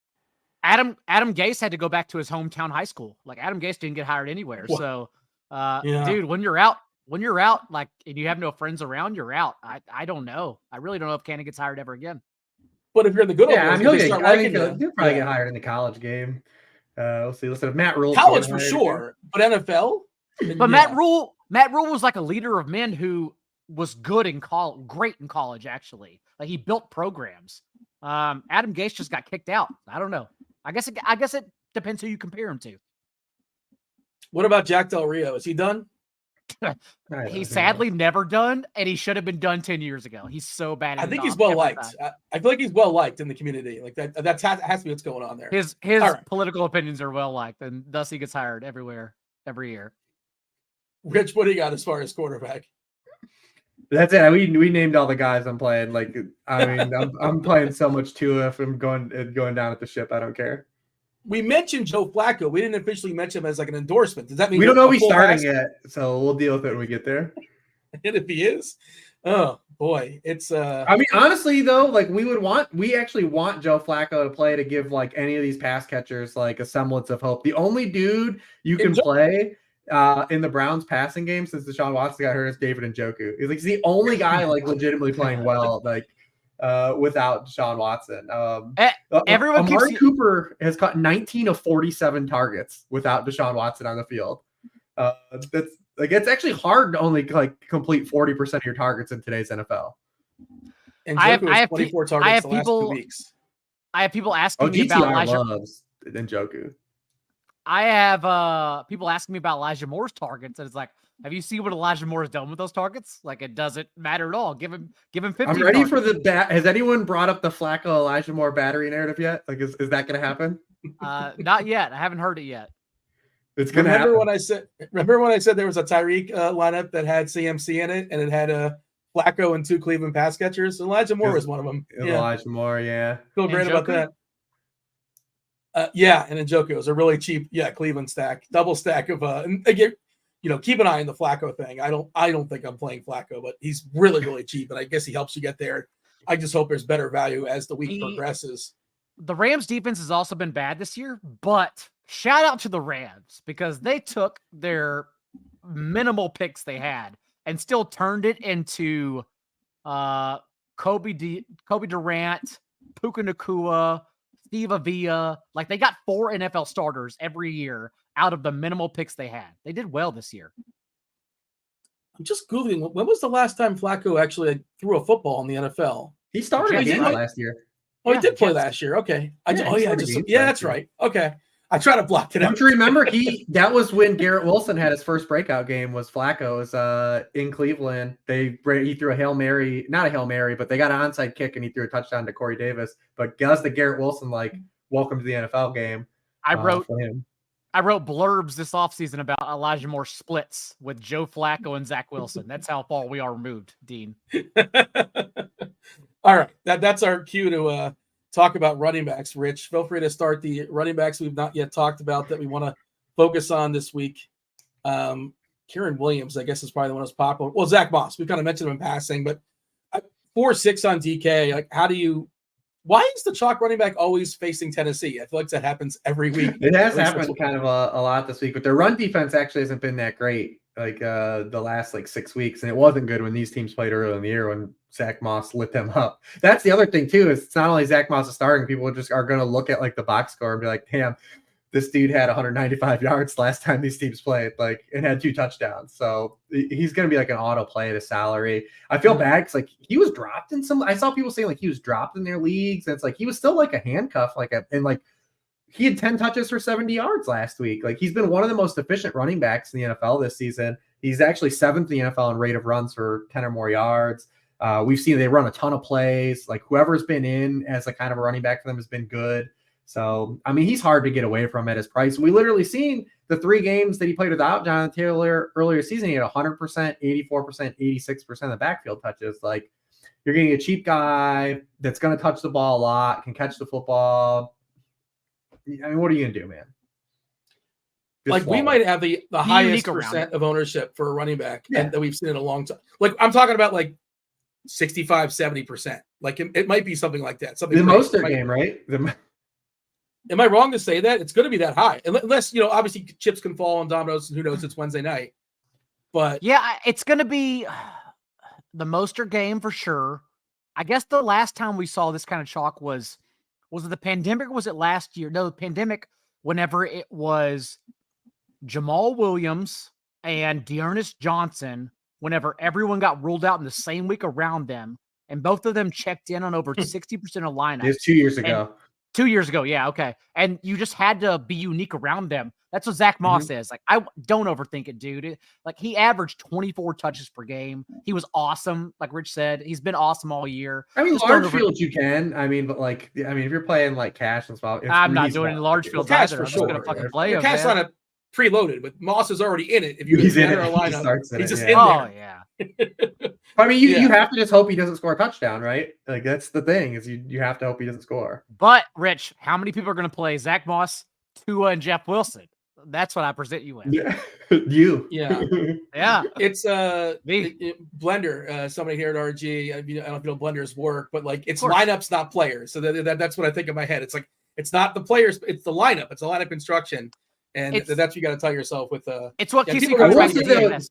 We've seen Kyron face a couple. He's got a smaller sample size. I've seen. We have seen him face some good defenses and not get there, and he's got a small sample size. The Browns have 1 running backs rush for more than 5 yards in a game against them, and only 2 running backs have had RB1 scoring weeks. And it's not like he's cheap like Zach Moss. So if he's going to end up being super popular, I think it's really easy to talk myself out of Kyron Williams. So to me, it comes down to the injuries. So I do agree, but also I'm watching the injury report because I want to know about Myles Garrett, Jordan Elliott, Denzel Ward. Like, it's possible this Browns defense is just falling apart before our very eyes. And we know Sean McVay still leans on 1 running back. I don't expect Royce Freeman's share of the team's backfield touches to grow. Like, they were intermittently changing drives last week. I don't expect it to continue. Maybe Royce gets more in blowout, but we still have to get to a blowout scenario. So I'm just watching the Browns injuries. And if that shakes out in the right way, then I'm playing Kyron over Christian McCaffrey. Because Stafford's been downright awful this year under pressure too. And he wouldn't be bad in this. I tried to write up a blurb for us for Stafford to come to the show, and I was like, I can't get there yet. I'm not that crazy yet. Did you guys see the clip of Eckler running at like half speed when everybody else was running at normal speed? Yeah, the week I played him, he sabotaged. That was the week we talked about. He sabotaged. I had perfect lineup outside of Eckler. I sent it to Daigle. I had Calvin Ridley. I had Calvin Ridley that week. I had everyone. I sent it to Daigle. And Rich got it right that week, except for Eckler. Yeah, Eckler. I remember you pumped him up on the show, and that was the one note I took. Let me play Eckler. This is an Eckler week. Rich is onto something, and I don't know if he's in it. It's an injury or if it's a weird thing happening there, but I can't unsee that play, and now I can't click on him. I don't know what's going on there, but I can't click on it. You're not charging me full price when he's going half speed. I want a discount here. Like Best Buy, you get the dented TV, that kind of thing. I want something going on here as far as the Eckler price, but just sort of thinking about other running backs that maybe we're talking about. And I guess one more I'll throw out there, and I guess you guys might have somebody else as far as running backs, but I'm curious if New Orleans has like no receivers and it's like A.T. Perry and Keith Kirkwood and Lynn Bowden Jr., maybe Kamara just gets like 12 passes thrown his way, like a bunch of dump offs. It could be a Taysom game too, possibly, maybe. I don't know. But the problem with Taysom is you could only target him. Look at all of Taysom's games. Like they have to be in like positive game script. Okay. So like, yeah. But they wouldn't split him out, possibly. They wouldn't split him out as like a receiver. I think the dude you want to target in that game is probably Juwan Johnson. Ran a season high 85% of the routes last week. We know he has touchdown equity. We know if Derek Carr can complete red zone passes, which has been an ongoing problem for a couple seasons. And Detroit has their vulnerability has been to perimeter wide receivers, and obviously we don't really have one outside of a Terry and Perry if we don't get Olave. And it's tight ends. Like tight ends are where they are. Our guy Tucker Kraft got there in the box last week, so I would say Juwan Johnson would be the guy if we're going to get there. But like that's another situation, like Daigle said, you wait till later in the week and you see exactly where the lay of the land is as far as the injury report goes. We've seen some guys start to get cleared towards the season has moved on through concussion protocol. I don't know. I'm not counting on it, but it could be a game where the Saints just get flooded too, right? Like this is another big rest advantage spot for the Lions. But it's Goff on the road. I know it's a dome, but yeah. The Saints have been one of the worst teams. So the Saints have not led at halftime at home in any game this season. The only other team to do that is the Jets. Wow, that's a stat. Yeah, and you mentioned the. Oh, go ahead. It's also the Saints' injuries, man. Like Demario Davis, when he got banged up a couple weeks ago, was not the same player. Marshawn Lattimore on injured reserve now, and like all three running backs, Cordero Patterson and Tyler Algier, behind Bijan, got there despite not scoring a touchdown last week. So. Wait, no, you are talking about the Saints offense. I'm sorry. I was trying to run it back with Dave Montgomery. I apologize. I got ahead of myself. You know what you're going to get out of Kamara. You just have to hope you score. You hope you get the touchdowns. Is there any more running backs we want to throw out there before we talk about receivers? Since I was just on my David Montgomery rant, I'll go ahead and finish that. I think it's going to be a completely different game script. The Lions took themselves out of that game with a fluky turnover early, and it became negative game script early, and that's why all the shares in terms of routes run, carries, touches, behind the scenes, under the hood, were in favor of Jahmyr Gibbs. But this one, man, seems like an alt bet since we are a betting show now. Just an alt line. Lions run all over the Saints and just end this one. So I like David Montgomery over Jahmyr Gibbs in this spot. Yeah, Saints are down real bad with the injuries. Marshawn Lattimore's not going to play. It's real bad. Ramondre Stevenson, are we going to keep chasing that? He's been good for a couple of weeks. I know you don't really want to be attached to the stench that is New England, but he's getting 20 touches a game, if not that, 25 opportunities if you include the passes thrown his way. But they only allowed 10 points last 2 weeks, and granted that could happen against the Chargers. But that's what scares me, right? Like it's probably a game where they're going to give up more points than they have in recent weeks. So do we get those touches, right? Because he had 20 and 21 carries last 2 weeks, but are they going to be within 4 points, right? Because if they play like they have the last 2 weeks against the Chargers, and I know the Chargers will find a way because it's like they always find a way. But still, like it's still just objectively like a tough spot to bet on that, right? Like I feel like I'm pretty confident that I feel good about cashing in my Stevenson bucks last week and not going back to the bank this week. Fair enough. Receivers, John, take us home. I actually got quite a bit. Okay, Rich said he's going to spin up, so I'm going to try to spin down. Let's go to Josh Downs really quick, because before the Titans ran to the Panthers, they were getting steamrolled by wide receiver ones. Maybe that's Michael Pittman. I don't know. But Deontay Johnson went for 790-1. Mike Evans had 143-1. And Calvin Ridley had 7 for 103-2. And Downs now in his last 3 healthy games has seen at least 23% of the team's targets, including last week tying Pittman out of the bye at full strength for 32.5% target share, and also leading Pittman in both red zone and end zone targets. So I like Josh Downs. I talked about Kenny Pickett, and I still like Deontay Johnson because although we had the report early Sunday morning that Pickens would be more involved, George Pickens was in fact not involved at all. He had the same 15.5% target share. He has every week with Deontay Johnson. And although Deontay Johnson had all the highlight reels for not the right reasons in that fumble play and running lazy routes, he still had a touchdown too. Didn't hold it. Yeah, that too. Yes.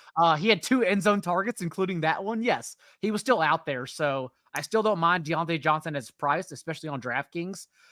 I've tried to come around on Marquise Brown more, but I'm still very much worried about Kyler Murray's arm that hasn't looked good at all. Like Kyler Murray is only getting there because he scored 3 rushing touchdowns for 3 weeks in a row, and otherwise has been so bad through the air. He's literally 32nd among quarterbacks the last 3 weeks since he returned and throws 10 yards deep. And so I think I play it safer with too small, Greg Dortch, because at least we know was Zach Pascal back last week.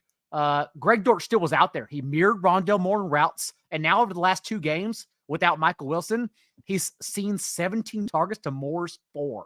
And he's just lapping them in the field. So they're not sexy targets, but the Steelers, although I think they're getting back Minka Fitzpatrick this week. He was a full participation on Wednesday. They were still a bad pass defense with Minka. They were allowing the 8th highest rated explosive passes. So I like Dortch for salary reasons over Marquise Brown. And then the ugliest one, you don't have to play him. I'm just giving options if you want to spin down. Rich, Tyquan Thornton did in fact get targeted on 5 of Bailey Zappi's 9 throws once Pop Douglas left the field with a concussion. I don't think Pop Douglas will play. This is the worst pass defense in the league against the Chargers. So if you need someone at stone men, Tyquan Thornton's there. You like him better than like Juju and Parker just feel like not nearly as sexy as Thornton. Yeah, assuming that Douglas doesn't go. He was concussed last week. You mentioned Downs. Downs had some run bad last week. It felt like he should have had I know he was super popular, but a lot of targets. He had one right at the goal line too. That wasn't a great throw. My Minshew, a little better throw. He probably had a touchdown as well. Trying to see if there's anybody else that was kind of popping up. That I was thinking like as to get away from Moss, but you might see both. Moss is just gonna be hard to get away from. That's gonna be. I'm not getting away from Moss. I'm just not getting away from him, man. Even in the Millie Maker. I mean, in tournaments, that's the way. You know he's going to be in there, though. I mean, Pittman and Downs is the way because they're complete leverage. Yeah. Oh, both of them. But you mentioned that. Either you can. I mean, obviously, if you play both, you maybe are doing Gardner. If you're doing that again, you running Gardner back, but probably not. But that's how you. I mean, that's the way. If they're going to score, let's say the Colts score, 3 touchdowns, right, and 2 are passing. Yeah. I mean, that's how you get there. That's how you get leverage on Moss. I mean, Pittman has 8 or more catches in his past 4 games. He's got 8 or more catches in 8 of 11 games. His usage is identical to Amon-Ra St. Brown's. Like where they're getting targets, like in terms of where they're getting them on the field, where they're getting used. It's just that one is, playing in like a worse overall offensive environment. But they have almost exact overlap in like how they're getting used, which is annoying considering Michael Pittman had. Like, what the hell was Frank Reich thinking with Michael Pittman's uses last year?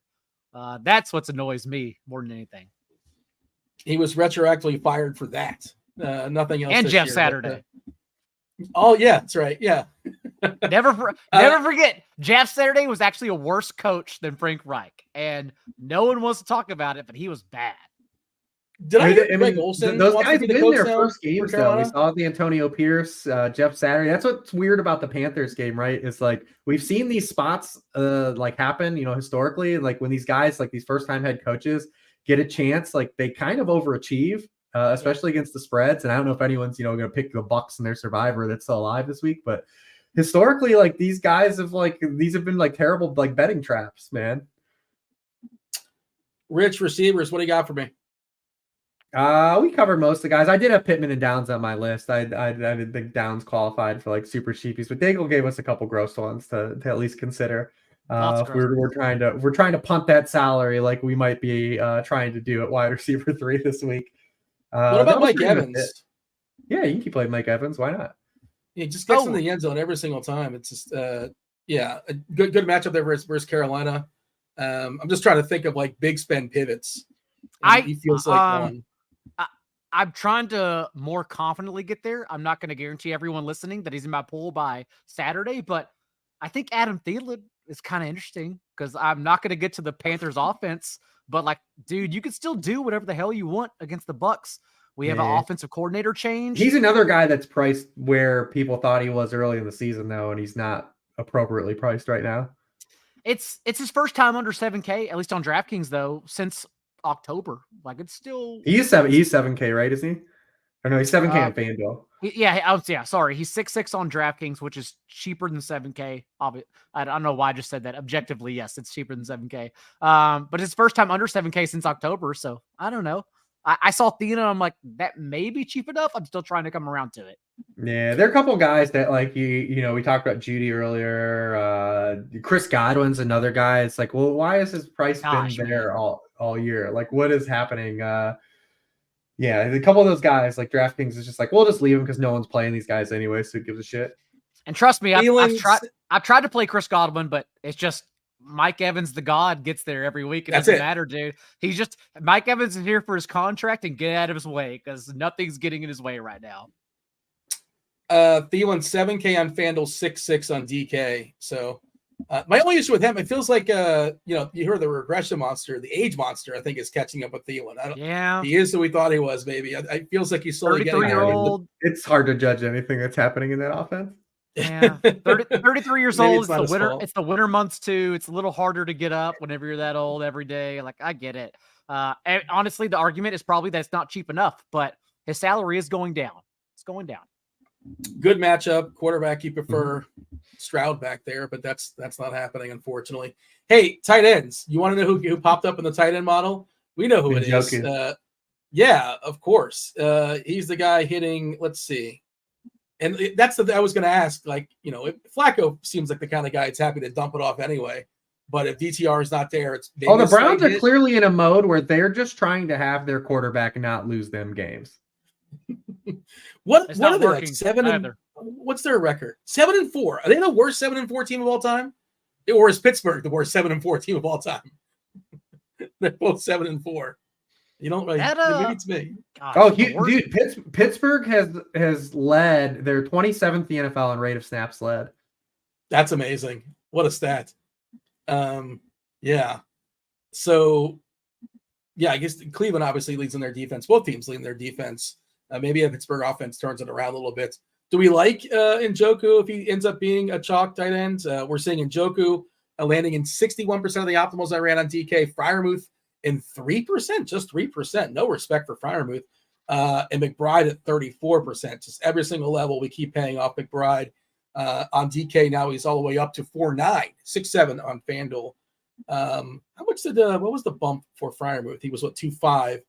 Now he's 4.3. Wow, life comes at you fast. 4.3 on DK, 5.8 on FanDuel. So it's Rich, a terrible going to play. Slate. It really terrible. is. Yeah. Well, you look at the guys on bye, and they weren't world beaters. Like, well, Hawkinson obviously has been awesome, but like they were guys people were starting, like Kincaid, now Isaiah Likely, Cole Kmet, even like those were guys that were like in the mix, like to be like tight end ones, like back, just like guys to throw at the position, and they're all removed from the board this week. And Kelsey's on Kittle. Night. Yeah, you got to spend it to be different, Laporta and Kittle, but that's basically Laporta is another one of those guys. His price, man, like. Adjust it down. John, what are we doing? He's 7K on FanDuel and 5.6 on DraftKings. Like that's a lot to fit in. It's expensive, yeah. But I want to play Tyreek Hill. Yeah, it is coming off a week though where he had 2 touchdowns, and we even talked about how 2 tight ends was going to wreck the slate, and he kind of brought us there. Tucker Kraft also got. What tight end is dragging you here outside of Kittle? Like who's? Yeah, that's it. It's just Kittle. Other than that, I'm paying down for Juwan. Juwan has to be the cash game option, right? He has to be. He's going to. I think it depends how the dominoes. No one else to go to. Yeah. Well, you're assuming that like New Orleans is going to be out without Olave. Yeah, I'm assuming without Olave, which is not the correct assumption, by the way. Like there are people much smarter and better at this than me. We'll know though. We don't have to say it. We have to make a declarative statement on Wednesday about it. True. Yeah. But yeah, I mean, he stands out as the pay down. And Njoku, I think, is fine no matter what at this point. Also, but don't you think Njoku's target share could change from Flacco? Yeah, it could. I mean, I don't even think that's worth. We'll see if we also don't know if Amari's going to play. It sounds like he's going to try to play through his injury. Like, there's a lot of stuff in the air with the Browns. Don't chase Tyler Higbee. That's my only suggestion. No. I mean, he was supposed to play. And in the depths of hell. What else? He was ghost inactive.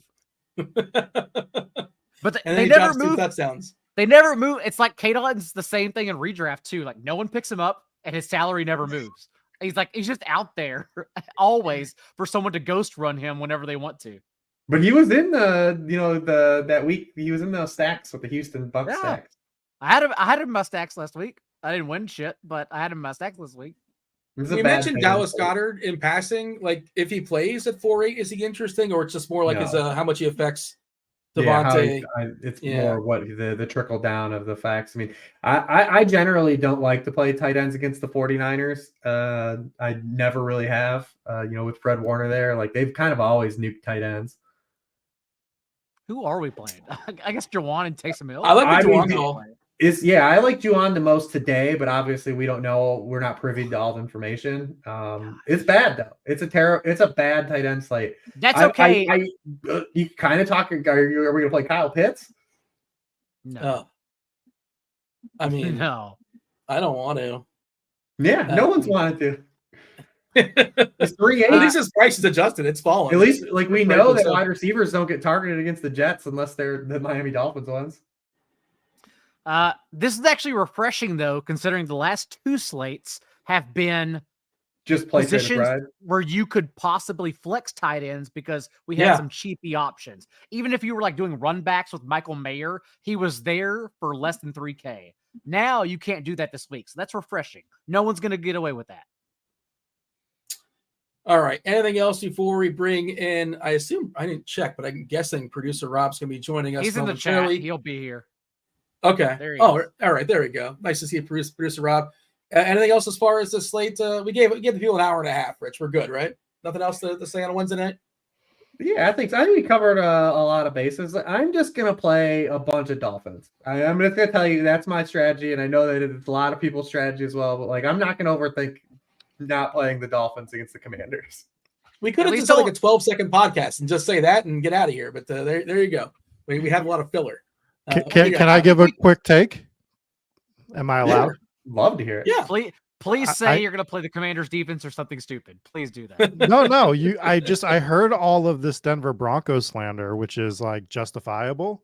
Yeah. But Courtland Sutton is going to start his 3-week 100-yard receiving streak this week. He's going to have 3 straight games of 100 yards or more. I love it. It's a good streak. So he's been good. He's been fun to watch this year. Let's see. They play against Houston this week, then at LA, and then at Detroit. Like you probably already know this, right? You're in the best ball streets. I did know this already, and that is why I saying he's starting his 100-yard streak. He hasn't gone over 100 yards at all this year, which feels weird. Based on like they don't grow. Because they don't like the fact they just turtle. Like they just try not to turn the ball over. That's the thing, Rob. Like we talked about on the show. This is still the show. But in order to get Russell Wilson there, we need Devin Singletary to force him to throw. That's why I can't break my brain to get the stacks. I'm struggling. Well, we don't have to get the stacks. We can one off Courtland Sutton. That's all. Okay, you just want Courtland Sutton. I just want Courtland Sutton in lineups this week. He's had a good floor this year too. He does have 4 of like the top 5 touchdown catches this year.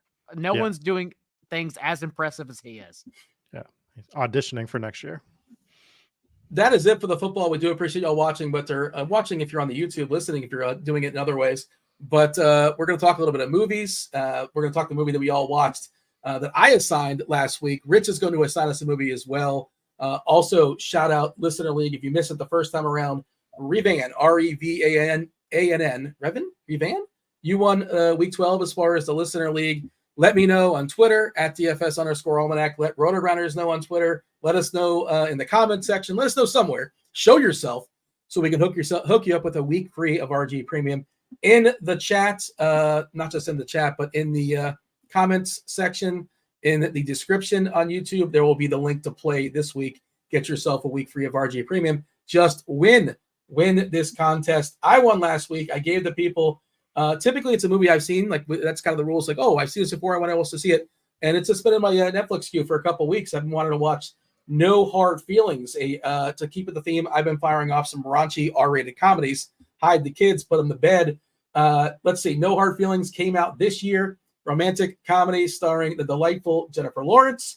The quick little synopsis on Rotten Tomatoes. On the brink of losing her child at home, Maddie discovers an intriguing job listing. Wealthy helicopter parents looking for someone to date their introverted 19-year-old son, Percy, before he leaves for college. To her surprise, Maddie soon discovers the awkward Percy is no sure thing. Rich, I believe you said this was in your queue. You were going to watch this with the wife. Is that how it went down? Did you watch it by yourself?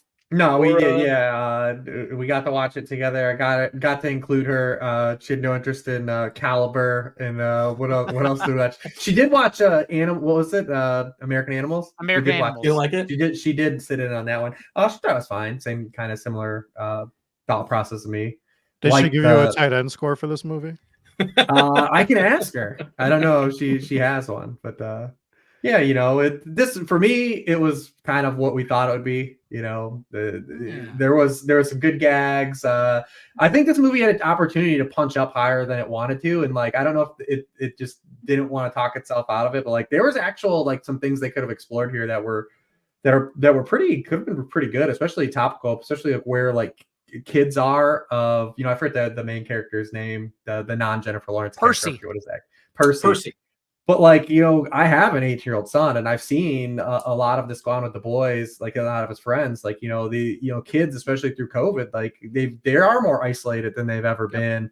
And, kids are doing less things socially, and they're probably having less sex than we had, when we were 20s. And it's I wish they would have explored some more of that. They kind of just they start off there and then just kind of go straight into the nonsense. He's literally just singing out of a shell and singing Hall & Oates 5 minutes after that. I wish they would have done more. I wish they would have explored more of that, because I've seen it firsthand and how it lives. I've told Daigle a story, but my son had some friends over a couple years ago.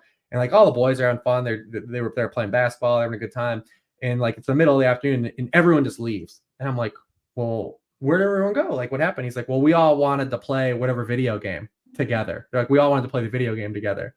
But they have to play on their own consoles at their own houses to play the video game together. And I was just like, damn it, this is so wrong. It's just crazy. All the people had to stop hanging out in person to go to their consoles, and to do something together. No more GoldenEye parties, huh? Back in the day. Dude, it was your son's graduation party too that I came down to just this past summer, and all of his friends who had mullets and stuff, and they're ripped now. Apparently 18-year-olds have all biceps now.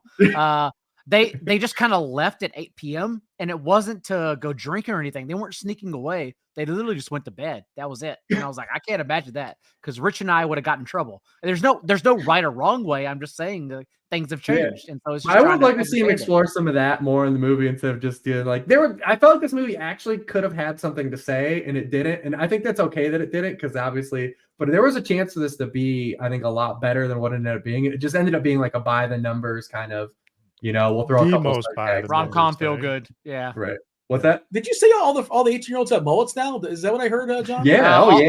All of Rich's kids' friends have mullets for sure. Every kid they all have amazing lettuce. Either mullets, long hair is crazy. No one's balding. Man. It's amazing. Yeah, no one balding. I was balding at 19. I lost my hair at 19. None of them are balding whatsoever. It's I'm envious is what's happening. How old were you when you said I'm going to come home and just get rid of all of it? College, 20 years old. Because I was hanging on to a halo and I was wearing a lot of hats. And that's actually why you don't see me wear hats anymore. Because I wore them when I was balding because I was embarrassed. And when I got rid of it, I'm like, oh, my head isn't orange. I don't need to wear hats. We're good. Yeah, you have a good bald shape. It works for you. Pimple it off. It's okay. But Rich, you were saying they did address that as far as expanding that one thing, but they did addressed it in the party. There was that party scene where she kept breaking in the rooms and they're just in there playing video games and nobody's having sex. It's they're just in bed but doing nothing but something totally innocent. So yeah, as far as your reference, and even the character reference that as well, Jennifer My Lawrence. only thing is if someone older, and she wasn't even older, right? She was 32. She looks a little younger than 32. Walks into a college party. I don't think anyone at least I didn't stare at that awkwardly or point it out. It's just that's someone else here. And in the movie, they made it a point to point it out. That was really weird. I always think that though, and then I always wonder when I'm around my son's friends or something, we're around. I'm I always wonder dude, you're fucking old. Get out of here. I always wonder if they're that's true too. Yeah. When I was 20, I thought 32 was ancient. 32 was ancient. So, I mean, I wouldn't have made a scene, whatever. I don't care. Hang out. By all means, have a good time. I live in a college town, and I went to one of the college bars when I was about 32, a couple years back.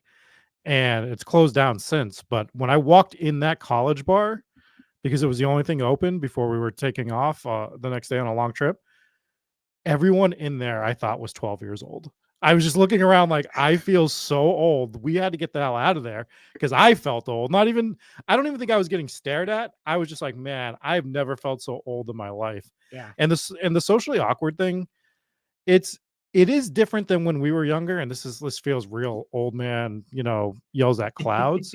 But I've worked with some people that are, 15 years younger, and they just do not know how to interact with other human beings right now.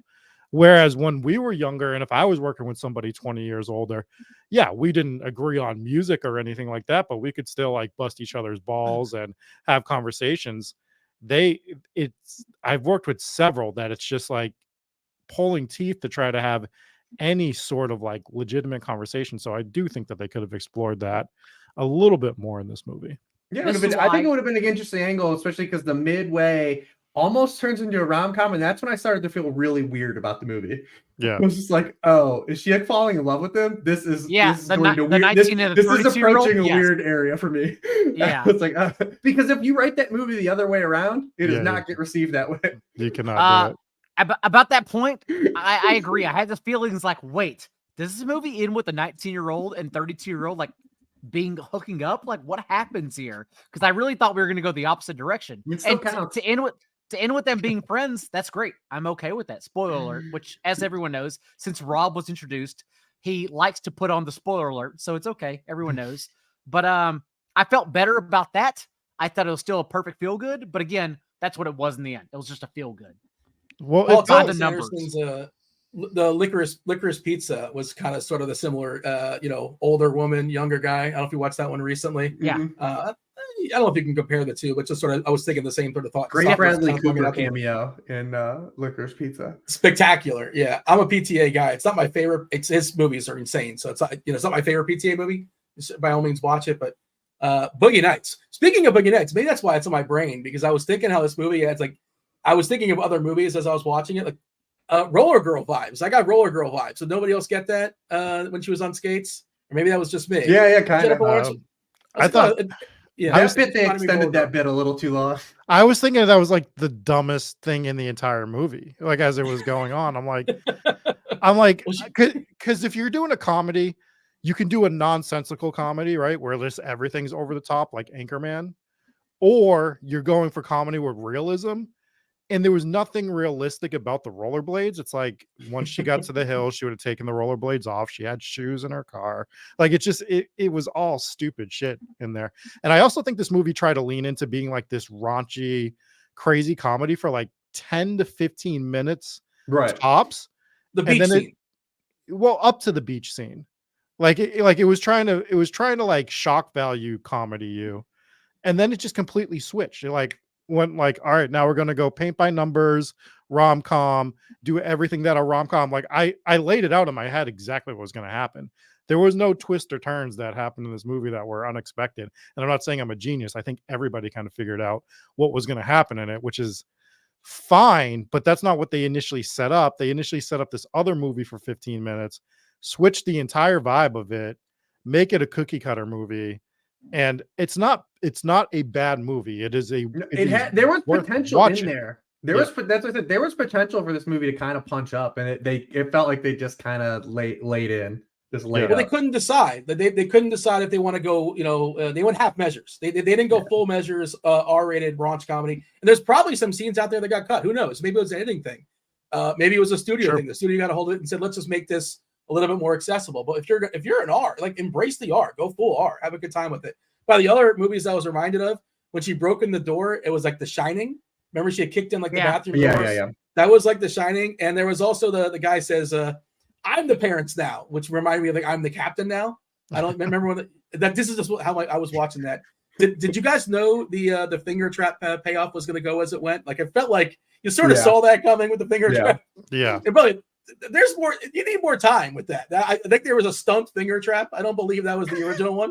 I don't know if that worked science wise. That was but that was we kind of knew that payoff was coming, but that was also a terrible plan. That was leading into the wrong. A terrible plan to go. Yeah, There's zero What a upside. bad man. idea. There was no out. Like, what was the end game for him doing that? Yeah. I don't know. It's a good story to tell your buddies. Like, you're not gonna believe what just happened, what I just did on the stage. But Tim Jody the nanny, what a great character to make fun of and just dunk on. That was fucking awesome. Yeah, he was good. I laughed hilariously Kyle Mooney? anytime he showed up. Yeah. We got Richie from the Bear, by the way, in a couple Yep. scenes. Shout out to Richie Yeah. from the Bear. He was the most caring character. Awkwardly. I think we're all gonna kind of like this, right? I think we wanted to like a little bit more. I wanted to like a little bit more. That's what I'm feeling from Rich as well. Yeah. What's your wife's review, Rich? Same boat. Was just like, it was cool to watch. Like, will it like imprint, or like one we go back to? Probably not. Like, maybe if there's like if you scroll past it on like HBO or something, and you just like watch like if you know like a part's coming up or something that we laughed at, like maybe you do that. But yeah, I'm gonna give this a Randy McMichael. I feel like that's very apropos. Wow. It wasn't a complete bust, but there could have been more. Speaking of Randy McMichael, I have a Randy McMichael story. He played for the Miami Dolphins. I believe he went to Georgia at the time, tight end. I was working at a place called GameWorks. GameWorks was sort of like Dave & Buster's, very Dave & Buster's. There used to be a GameWorks on the Vegas Strip. Yeah, I worked at GameWorks at like the most popular outlet mall in the world. What did you do at GameWorks? I was a waiter and like a party host. Yeah. I got free access to all the games. That was the nice perk. Yeah, I had a good time with that. But as far as my job, I was a waiter, and I would host kid parties. Which can you see me doing that? I don't know, but that's what I was doing. I can see Dean doing that. I shouldn't blame this on Randy McMichael, but he was there. He was there with like three or four of his teammates. I don't know who paid the bill. But I did, I did the standard. I didn't go over the top. I didn't do the song. I was just your standard waiter. Nothing eventful happening, no negative or positive. Wasn't the best tip, Randy. I'm calling you out in the podcast. Oh. Right. Randy, he didn't live up to the hype of his contract. I would say it's not his fault, but maybe it is his fault, honestly, since he was a broken promise.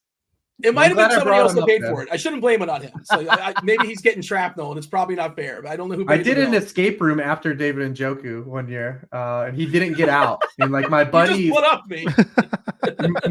So anytime David Njoku like drops a pass or does something, my buddy always will text me. He's like, "I knew when he didn't get an escape room, this is gonna happen." Honestly, like Randy McMichael was the first David Njoku, just didn't live up to his contract. It's true. Then the Browns, that rookie class, it was like him, Jabril Peppers, when they came for the rookie class, they were all here, and like for my birthday's in June, and we were out at the same time, and they were in the group before us, and we talked to him, and he was absolutely a mammoth dude in person. Like, oh my goodness, of course he is. What a specimen. In pictures, he's a mammoth person. So of course, in person, what a specimen. But they didn't get out. And like my buddy's a huge Browns fan. Like anytime Njoku does something, he'll literally text me to this day. Still be like, "I knew when you got escape room." He'll have like a false start. Be like, I knew it. It's funny how you'll have these interactions with these players, and it's just something you'll never forget. For me, it was the Saints and Colts Super Bowl. My friend Jesse we were part of the planning process for the Diddy and Lil Wayne parties, and Jesse was DJing it. And the first NFL player to call to try to get in and get like a free VIP table and everything that year was Harry Douglas. And he called, he's like, I was like, Harry Douglas? No, we're not letting Harry Douglas into the VIP section of the Diddy and Lil Wayne party for this thing. Incredible. Yeah. Harry Douglas suit. Harry Douglas off of receiver. Yeah. The other funniest part about this party, and then we can go and get into scores, is we were at the DJ booth, and this guy walks up and he hands us a CD, and he's like, "Diddy wants you to play this," and we're like, "Okay, that's gonna happen." And we look at it, and we're like, "Who the hell is Whale?" It was Wale. Yes. Harry Douglas, who is not known for his Titans or Falcons career, but more so that he won friend Drew Dinkmeyer $1 million one time. That's what he's really known for. There we go. I thought there was a random bear on that line. Yeah, Marcus Wilson. There you go. Look at that. Marquez Nice Wilson. That's who it was. He was like 3K. I remember. Yeah. Okay. Shout out to Dink. Shout out to Marcus Wilson. Nice pull. John, do you have any anecdotes as far as tight ends you may have interacted with at some point in your life, or should we put a score? Let's play the IMDb game, the Rotten Tomatoes game. Unless you got anything, John. No, let's go ahead and move on to the IMDb game. Okay. Rich, you usually bat first here, and IMDb, that's your wheelhouse. What do you think? IMDb, this is a 6 flat. 6 flat. Okay. What do you got, Rob? Oh, I'm going to go higher. I think the audience is going to like this more than they should. I'm going to say it's your Rotten Tomatoes audience score is going to be high. I think this is going to be a 7.2.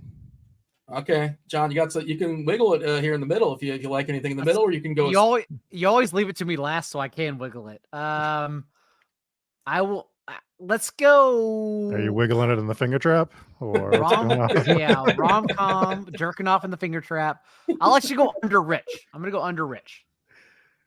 All right. So you're basically $1 it if your price is writing it here. $1 under Rich's score. 6.4 for no hard feelings on IMDb. Rotten Tomatoes. Let's do we'll do both. We'll knock out both. The critics, 222 critics, over 1,000 people as far as the audience score. We have 2 scores. Let's mix it up because it's always too easy. I mean, it's too hard on Rich to go first. Rob, you go first. All right. I'm going to stick with thinking that the audience is overvaluing this movie. Yeah. And I'm going to give it 76%. Okay. And the critics? I think the critics are going to overvalue this movie a little bit too, but not to that extent. So let's go 63% on that one. John? I wish I had a better gauge because I know Rob looks at this like every day when he wakes up and goes to bed, like brushing his teeth. So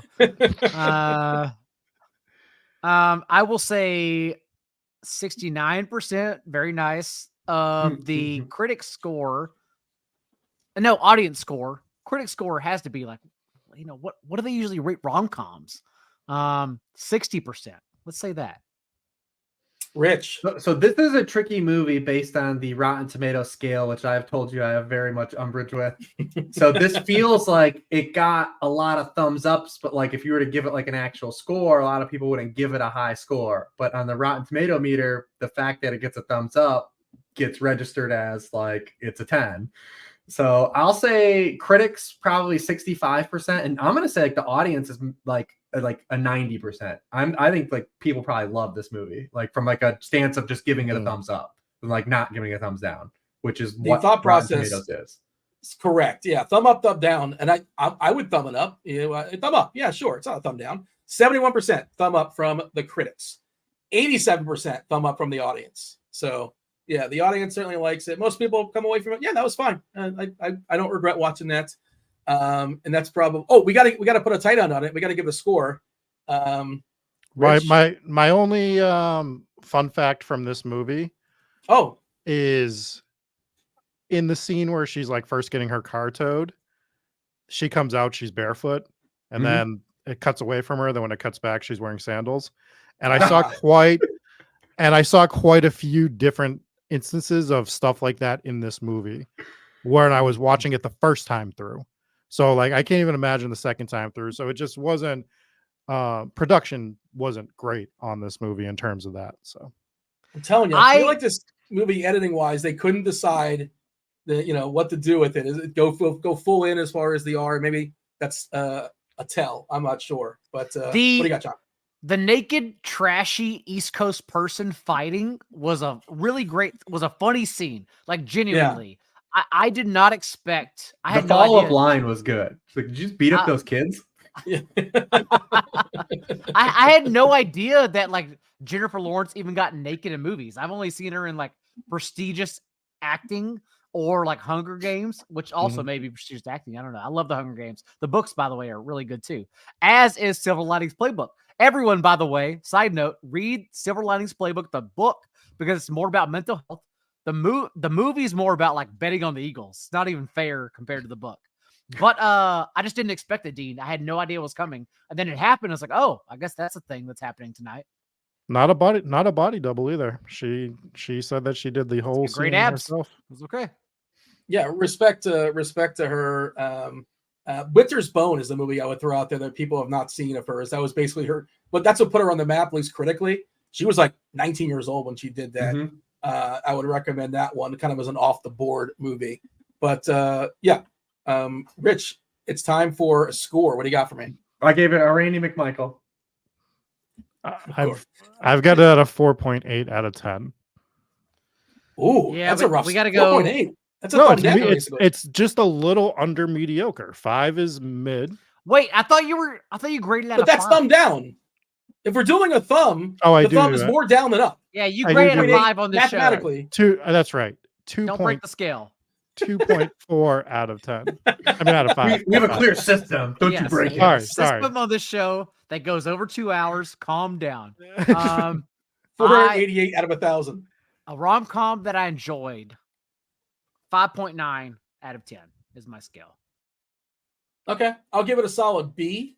Good. B. That's really good for you, actually.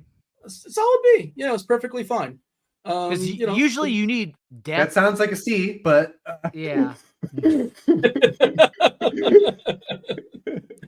Lawrence, she's delightful. I'm not making the rules. It's not the next movie I'm assigning if I win again, but have you guys seen Wet Hot American Summer? Yes. I didn't get it. Like I've seen it and You didn't get it? I didn't. I maybe have to watch it again, but I thought it was it's kind of like Napoleon Dynamite. I think people think it's not. It's no. I just don't know. Daigle, I've seen it. Great cast, but it didn't really work for me. I didn't hate it. So you did not watch the show afterwards? No, I didn't finish the show. The show was fine. I should finish it, but the movie is amazing. Do you guys like it? Is it just me? I haven't seen it, but when someone says I get it, I always go back to the time many people told me to watch Eastbound and Down because I watched it all, and Rick and Morty, by the way. And I don't like to say that out loud because everyone yells at me, even though I got more leverage nowadays. But I watched both of those shows and I thought through 2 seasons, this is not for me. I don't get it at all. If you like it, cool. But this is not funny whatsoever. You know pretty quickly if you don't like Eastbound and Down. Like that's it. Yeah. It is what it is. The same thing over and over again. I was like, this is not for me, man. And what's funny is that I love Hot Rod. I respect the hell out of Hot Rod because I think it's intelligently comedic. Eastbound and Down is not the same kind of intelligence, though. Oh, I think you'll like Wet Hot American Summer. It's a movie you can watch. Watch it, and if you don't like the first 30 minutes, just shut it off. I'll watch it because you didn't win. Bogart assigning a movie. No, I'm not. I'm not assigning this movie. I have my next movie ready for assigning when I win again, and I'm gonna ruin all of our lives with it. That is my plan. None of us have seen it. I can't get over the slander of Eastbound and Down. I'm gonna move on as much as I. Am I the only one that likes that show? Like I don't like Eastbound and Down. I like Eastbound and Down. No, that's my opinion. Not anyone else's. Don't listen to me. Yeah, I didn't like it Aaron Holtz on that show a lot. Rich, you're still debating, or I think you're kind of sort of somewhat married I have to. I'll give you guys a choice. So I don't know if I'm going to win again. It's although Papa does get hot this time of the year, we've established that. And it's going to be December. So I thought maybe we would start with a holiday movie, and it's a movie I have not seen. We would all be experiencing it for the first time. But Mel Gibson's Fat Man. All right. I remember seeing the commercial for it. And I thought it was like an SNL spoof or something like that, but it's a real movie. It's real. I'm pretty sure it's real. Yeah. Wait, I just looked up really quickly the title, and it's bolded American Black Comedy Action Film. This sounds like the best. We should do this. It does. Are we drinking for this one? Absolutely. For this one. Also, by the way, I will not be on the show live next week, but I have an idea so that I can still review the movie.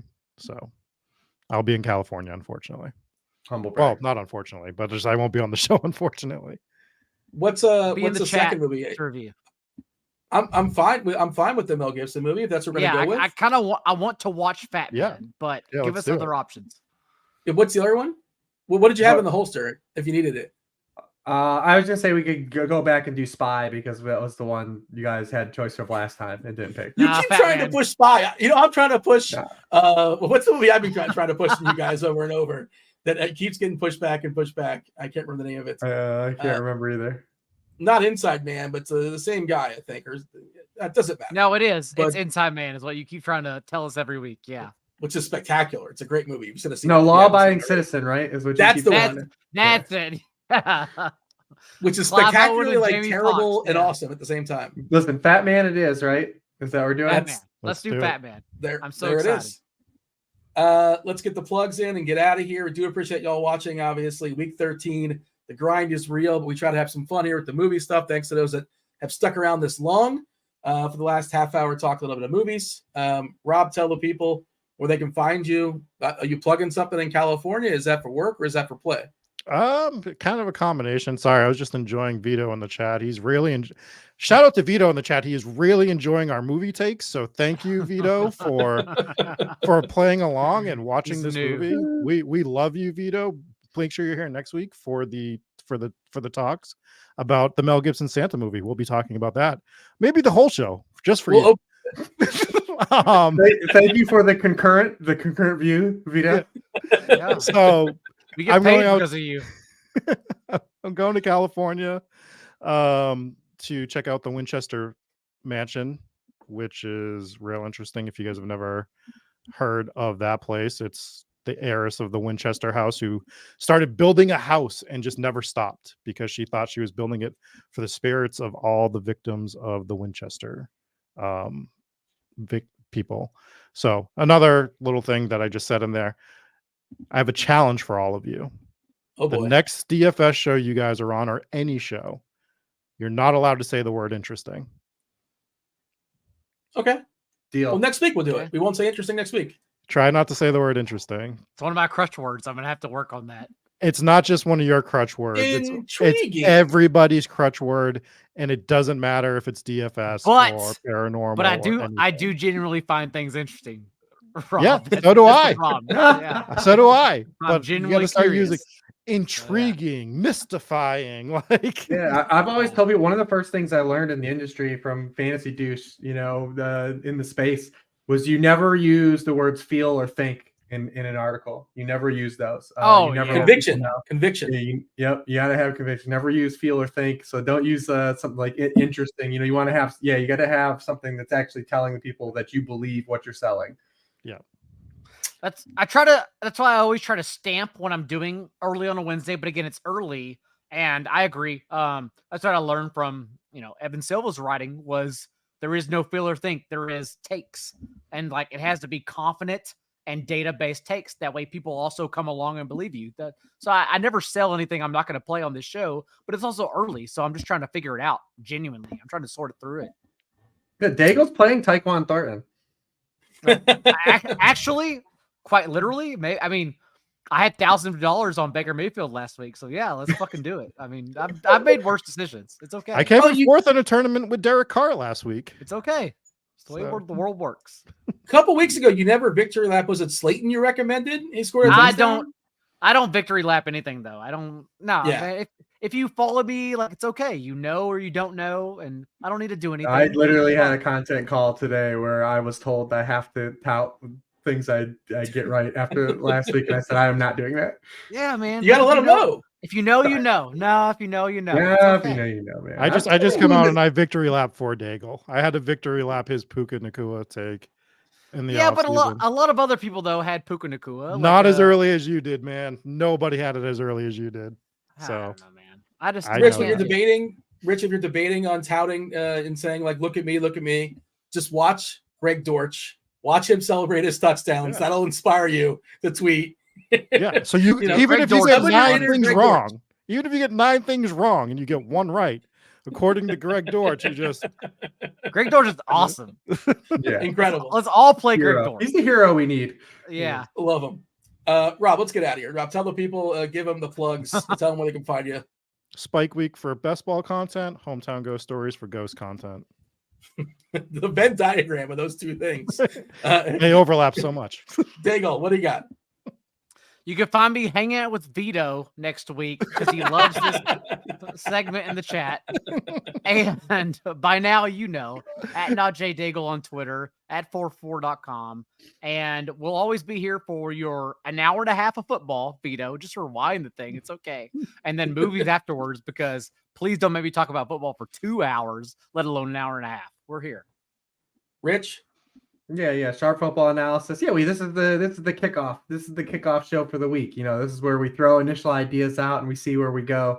There's a lot of times I'm on the show and I'm not on something, and Daigle brings something up that I didn't see, and like, you know, I'm like, yeah, and then, you know, I'm just like, hey, Tyquan Thornton. You know, we get there. I don't know if I want to get to Tyquan Thornton, but you know, that's what we're here for, is to kind of just like be like the igniter of the week here. Yeah. All right, for producer Rob, producer Steve, for John, for Rich, for Randy McMichael, for Greg Dortch, for Vito, I was Dean. Thank you for watching the show. This was the Pick Six Show, Week 13. Go out there and win something. Watch a movie. We'll talk about it next week. We're out of here. Oh!